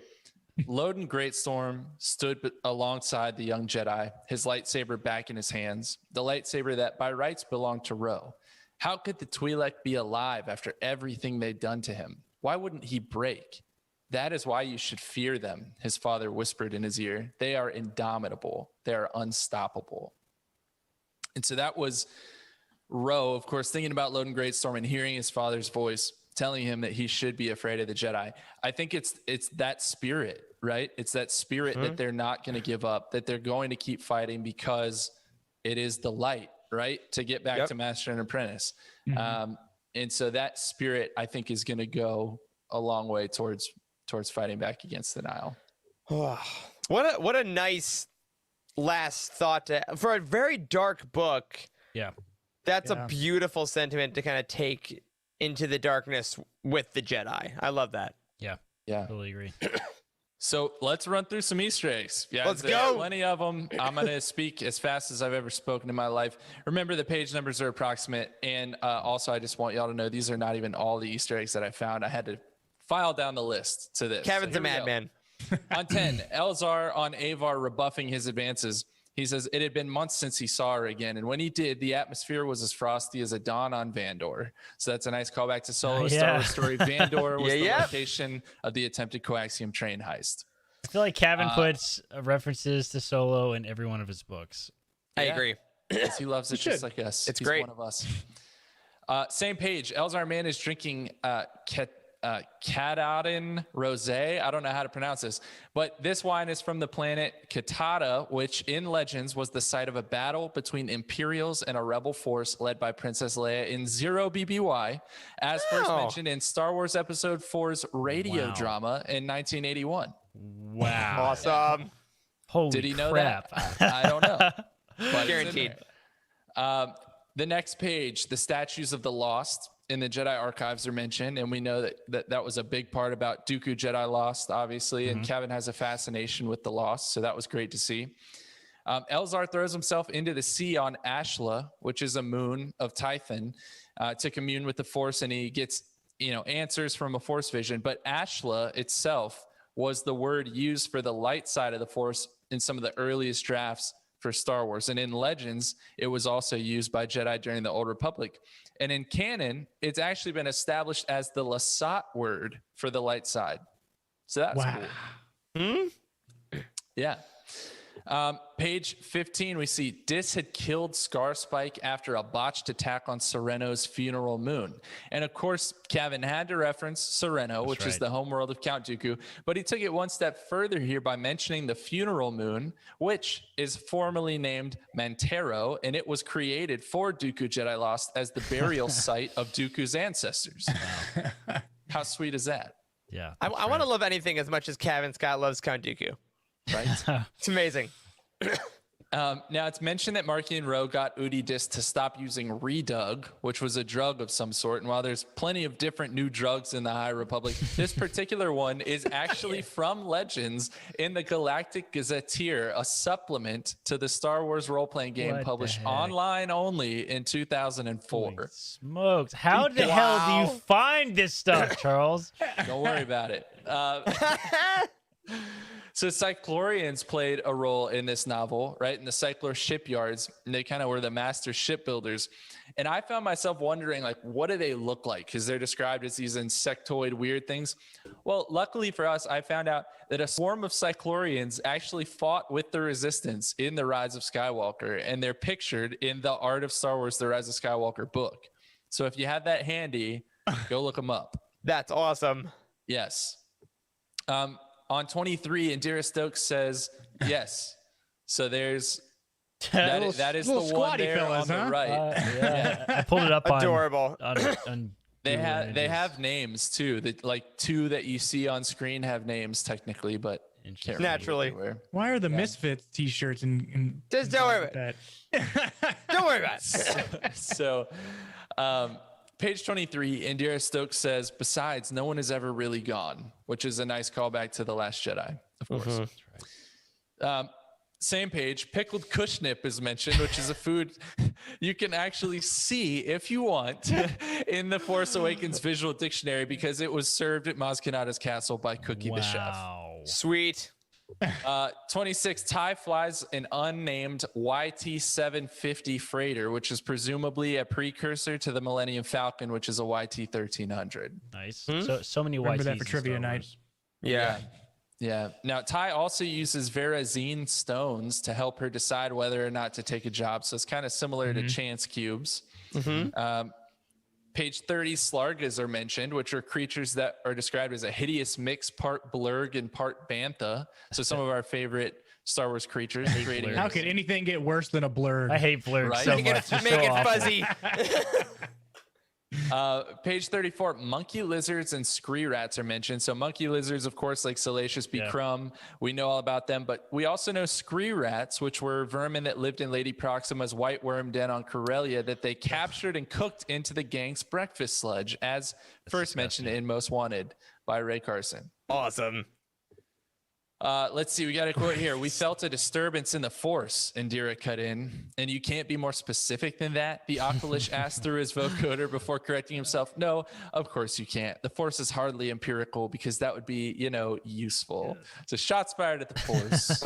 The force itself. If anybody had listened to the audiobook, the vocoder that they used for the Aqualish, like it talks over some mumbling that the Aqualish's language would be, was great. It was amazing, Nice. that whole audiobook part. Great job by the editors there. Yeah, that's pretty cool. On 36, gluvins are mentioned, and that's a species exclusively depicted in the Star Wars Adventures comics up until now. And it's the same species that Jackson the Rabbit was referring to when he said, the bigger they are, the more fun it is to kick them in the blowhole. Oh my God. Of course, it'd be a reference. It's Jackson. Reference to Jackson. Yes. And on the same page, Flugrians are mentioned, and that's the species of Elon Mack, who was one of the pod racers in the Phantom Menace. And I think it's like one of the only times we've seen that species recently. You gotta get your pod racer facts in whenever you can. Yeah. Now, an Acklay is also mentioned on page 42, which, of course, we know from the Geonosis Arena. I feel like it's mentioned all the time. Yeah, but I agree. more interestingly, on that same page, a Rogwart is mentioned, which is a species native to Mustafar. And fun fact here, General Grievous actually kept one as a pet, though it was ultimately killed by Kit Fisto in season 1, episode 10 of the Clone Wars. So go back and watch that episode if you want to know what He a kills Rogwart his is. pet? Yeah. That's so mean. I He tries assume it to was eat named him. Fluffy. Yeah, all right. That's true. It was instigated. On page 46, a Maligator purse is mentioned, and a Maligator is kind of exactly what it sounds like. It's a blue-scaled alligator-like reptile created for Domain of Evil, which was an adventure supplement to the Star Wars role-playing game from 1991. Telling Great. you, those role-playing games added so I feel much like you stuff. have the role-playing game from right. 1991, Charles. Maybe. I'll never tell.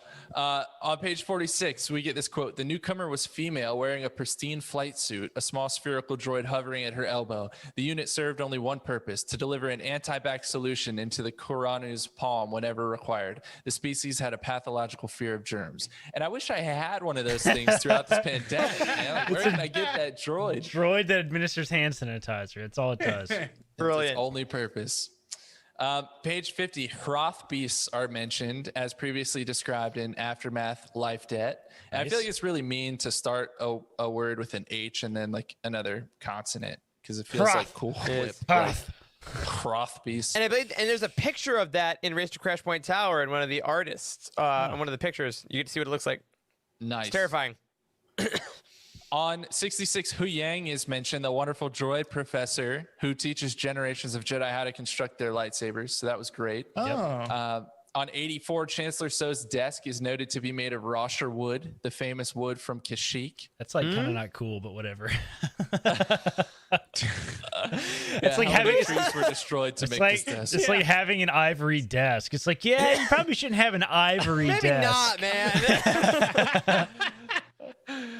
Oh, that's awesome. Many elephants died to bring us this desk. This desk.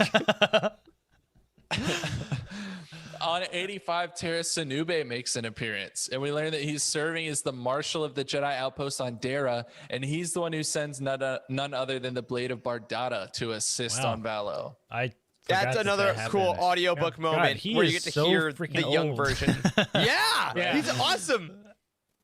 On love page him. 90, Bell remembers some teaching from his youth, and he's recalling this quote, and it says, "Transform you, the Force will, from this crude matter into light." And Bell mentioned that those words came from just a visiting alien to the Elfrona outpost. But the speech pattern, the word choice, and the lesson itself obviously heavily imply that it was Yoda. So that Elfrona outpost is pretty important, now we know. I mean, obviously, Bell and Loden were there, but we know that Kylo Ren was there. We know that Lor San Tekka was there at one point. Luke Skywalker was there at one point, and now Yoda was there at one point. So that's pretty incredible. Love that. On 96, Elzar Mann notes that the Valo sky is the same blue as an Ankari's sapphire. And the Ankari's sapphire is a gem out of legends that possessed healing powers. And it first appeared in Of Possible Futures, The Tale of Zuckuss and 4LOM from Tales of the Bounty Hunters in 1996. Sick. Wow. Same page, Elzar mentions he served as a Jedi Knight on Naboo at the Gallo Temple, and that specific temple is newly created for this book, but maybe it will show up in future prequel content. Who knows? That'd be great. But what's cool about it is that it's very likely named after Boss Gallo from Legends, who was a Gungan leader from 3000 BBY, who was responsible for uniting the Gungan tribes as featured in the 2001 video game Star Wars Galactic Battlegrounds. No, not that The guy. Gallo Temple. Galactic Battlegrounds was fantastic. It was like Star Wars Age of Empires. I still have it. It's so good. Sick. I've never played it. I'm going to have to, though. And what's cool is that character, though, of Boss Gallo was actually brought to canon in Fantasy Flight's Nexus of Power source book for the Forces of Destiny role-playing game. So Gallo himself, Gallo himself is already canon, so it could be about him. You made it. Good. Page 121, Hoverball and Shockball are both mentioned, which are Legends sports. This is Hoverball's first canon appearance, but Shockball's first since Resistance Reborn. On 122, Senator Toon's henchman is an Ors Rolano, which is a species that was created for the Rise of Skywalker, but this is his first appearance outside of that film. On 128, do you remember who that is, or the Ors Lozano? Who it is in the Rise of Skywalker? I do not know who it is. Yeah, is it the guy that goes, "Win the war"? It's not like no, that's an Ovarian. Oh, okay. I like the guy. Ovarian. Vervassian? I think you just wanted to do that. Ovarian. It's an ovary fighter. It's ovary. I was in Battlefront. Who knows? He throws eggs at you. Man. Win the war. All right. Nobody On understood page that. All right. 128. On page 128, a Dosham pit is mentioned, and the Dosham is a terrifying species on Ryloth in Legends that were featured in the complete Star Wars encyclopedia. Ton of Legends stuff in this book, actually. Sweet. On page 159, an Unetti blossom is mentioned as one of the things on display at the Valo Fair, and in that it was from the great tree on Coruscant. So yes, the same great tree that Dooku almost wrecked in Jedi Lost when he got frustrated with Yoda's teaching style. And note that Unetti trees grow on Ahch-To. And in fact, the tree that housed the Jedi library was an Unetti tree. And they're actually slightly force sensitive. And final fun fact for you, Chirrut Imwe's staff is made from wood from an Unetti tree. That's awesome. Of course it is. So that's pretty cool. That's so cool. 170, the Sith Wars are brought up as first mentioned in KOTOR 2, only referenced in canon in the High Republic and the Thrawn Ascendancy series so far. So the fact that they keep bringing this up might imply that they're going to do something with it. It's coming. 196, Crantians are mentioned, and this is the species' first canon appearance as well. They were previously featured in Republic Commando True Colors. On 196, also a Peasel is mentioned, and that's the small orange-shelled insectoid species of Skrit, who was one of the rebels that ventured to Vader's castle alongside Lena Graff in Cavan's Tales from Vader's Castle. Great. How does Cavan get all this stuff? Like, keep all this stuff in his mind? It's just crazy. He writes so much of impressive, it. Man. 211, Zetar created what's called Blair droids, which are droids designed to fly into the war cloud with their speakers pumping out a mix of white noise and wreck punk, which sounds like something Chasna Chaddock would listen to. I can't wait for a Wreck Punk album. I need it. Come on. 214, Tip Yip is mentioned, which is a meal made from Endorian chickens, recently featured at Galaxy's Edge. I caught that one. Look at all those chickens. On 224, Boz Pity is mentioned as one of the planets that has a sky island on Valo. And this is a planet first mentioned in Revenge of the Sith as the location where Quinlan Voss is moving his troops. However, it has been mentioned in canon several times since, most recently is the location of one of Nath Tenzin's old missions in Alphabet Squadron. So I have no Boz Pity. recollection of this line Wow. whatsoever. Me neither. Yeah, it's out. Look it up. It's out there. Gotta watch that movie.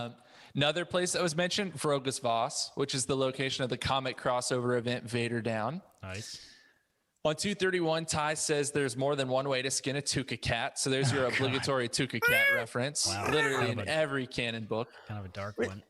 Yep, a little bit. 249, the lamproid species is mentioned, which is a worm-like creature created for the Cantina scene in A New Hope that was so gross that George Lucas almost didn't want to include it.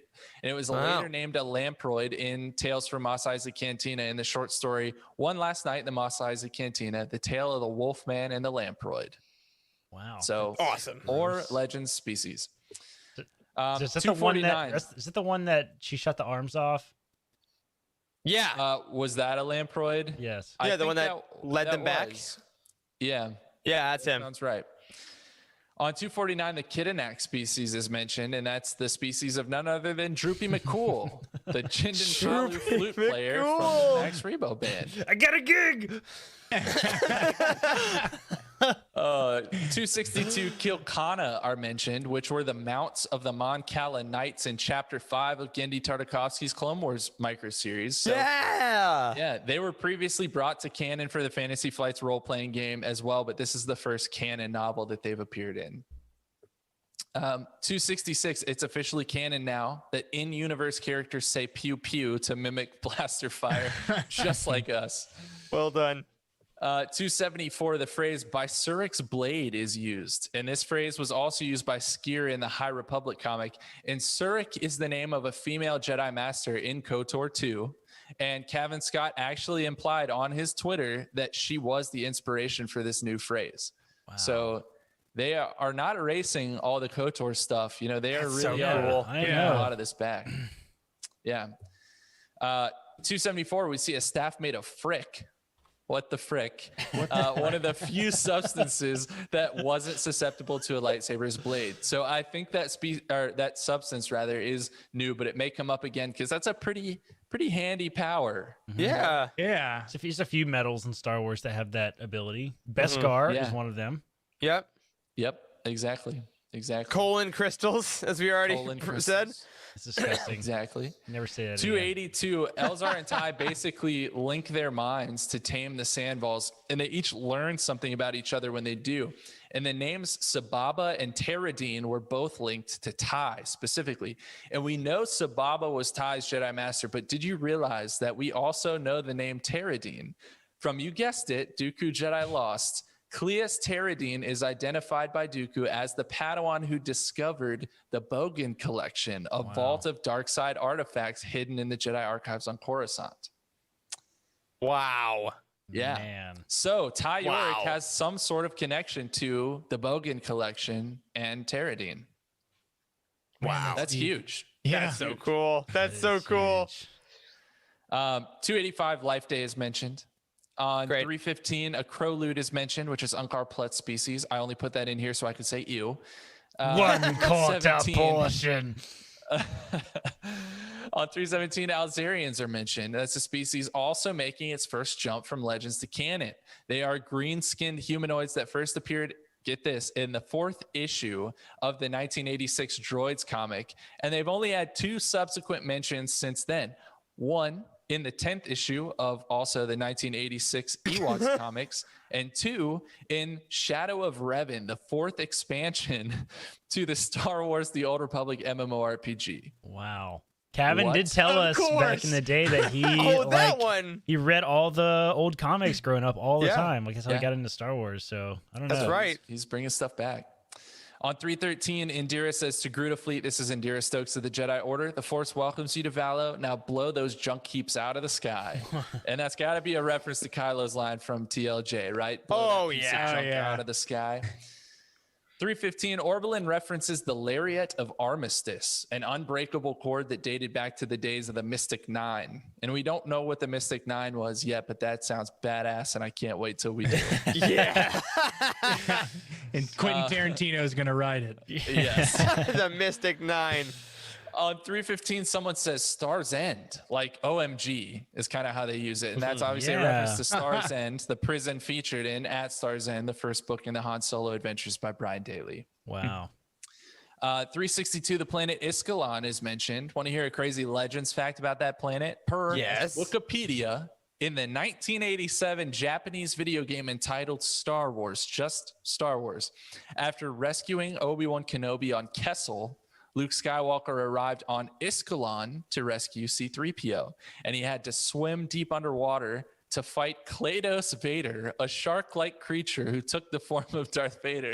But once Klados was hit by Luke's lightsaber, he transformed back into a shark and swam away. So thanks for that, Japan. Like not like a shark alien, like in Clone Wars, like a shark. Just a shark. Just a full-on shark.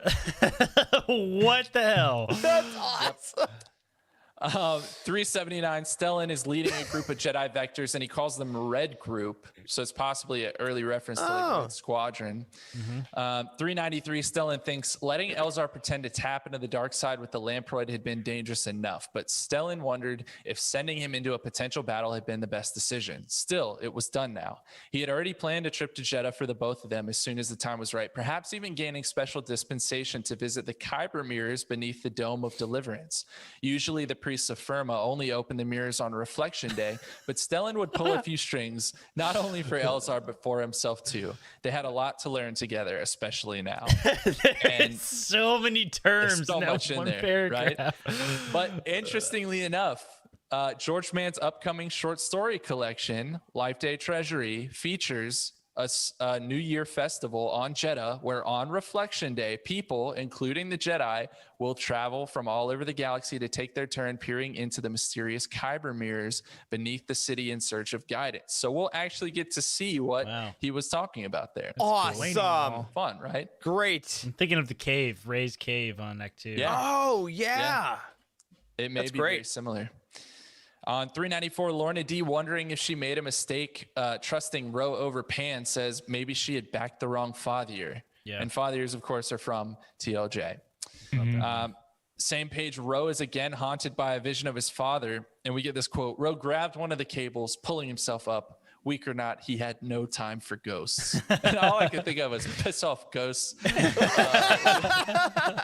which is one of my favorite Marvel quotes of all time. That's so good. Finally, Loden and Bell grab Lorna's ship in midair using the Force and hold it in place, just like Kylo and Rey did in The Rise of Skywalker. Epic. That's all I've got. That is the last one I had.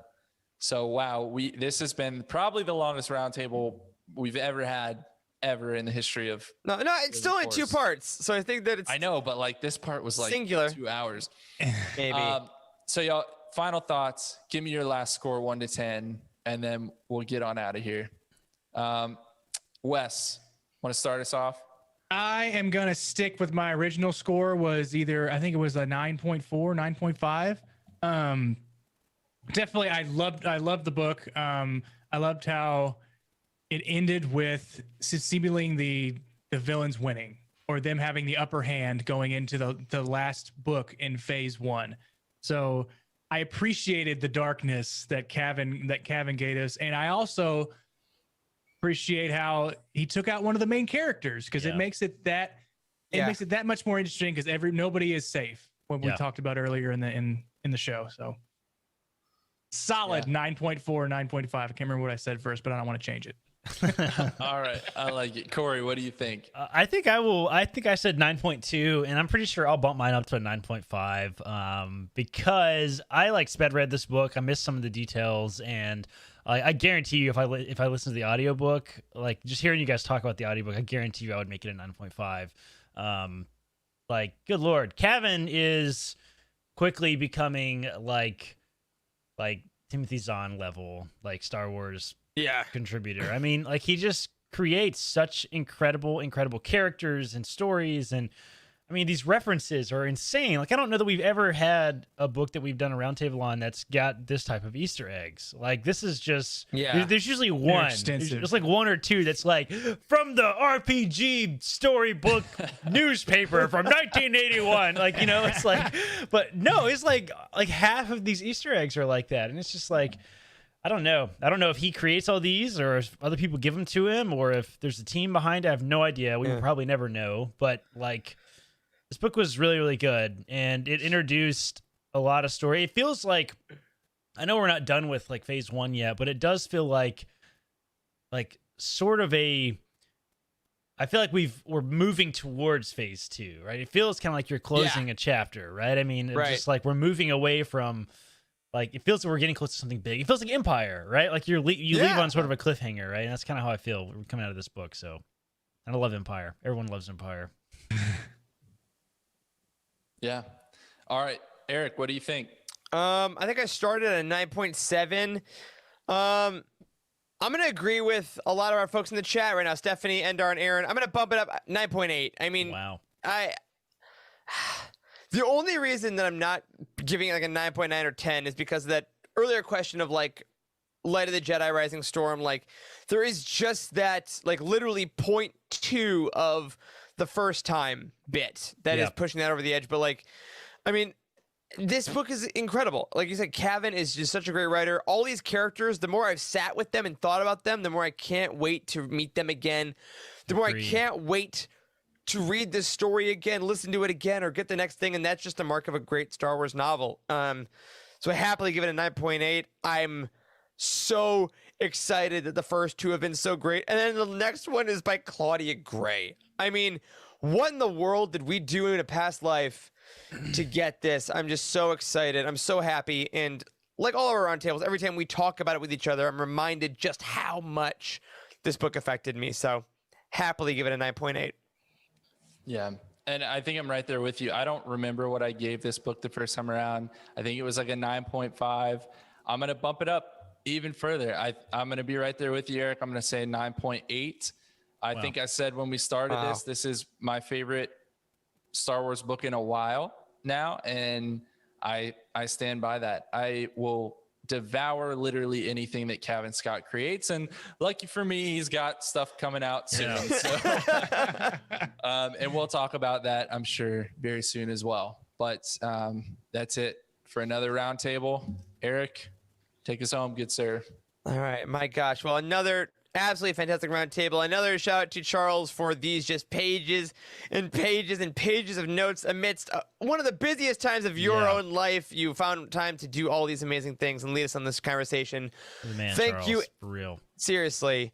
And also to everyone, this has been our most, I think, concurrently live viewed roundtable we've done. Thank you to all of you. We hope you had a great time in the chat. And if you're listening to this later, we hope you had a wonderful time and are continuing the conversation in our Discord. One last reminder to throw us some, you know what, I'd say lighter, but maybe heavier questions in our Discord channels for next week. It'll be all questions. We will just have a great time talking about what you want to hear. So make sure to hit us up on Twitter, Discord, email, all that stuff. We will see you Monday night. Very quick turnaround. But on that, my friends, that'll do it for this week's episode of The Living Force. If you support us on Patreon, thank you so much. Your support makes this and everything we do at UTNE possible. We super, super appreciate it. And a very special thank you to Cheryl Bell, OK Endar, Patrick Ortiz, and Carl Sander on our Jedi High Council, and Elizabeth Cloutier, Jason Mitchell, Freddie C., and Sally and Chris Eilerson on our Alliance High Command for your amazing support. You can find us on Twitter. I'm at Eric Eilerson. Corey's at Doc Star Wars MD. Charles Zetzi Hankel. Wes is at Boss Wes. A special thank you to Matt Davenport, our amazing editor, Ryan, our graphic designer extraordinaire, and Wes, our producer and community manager. Thank you to Corey, Charles, and Wes for podcasting with me tonight. Thank you to all of you again for tuning in and listening. And as always, may the Force be with you. High Republic!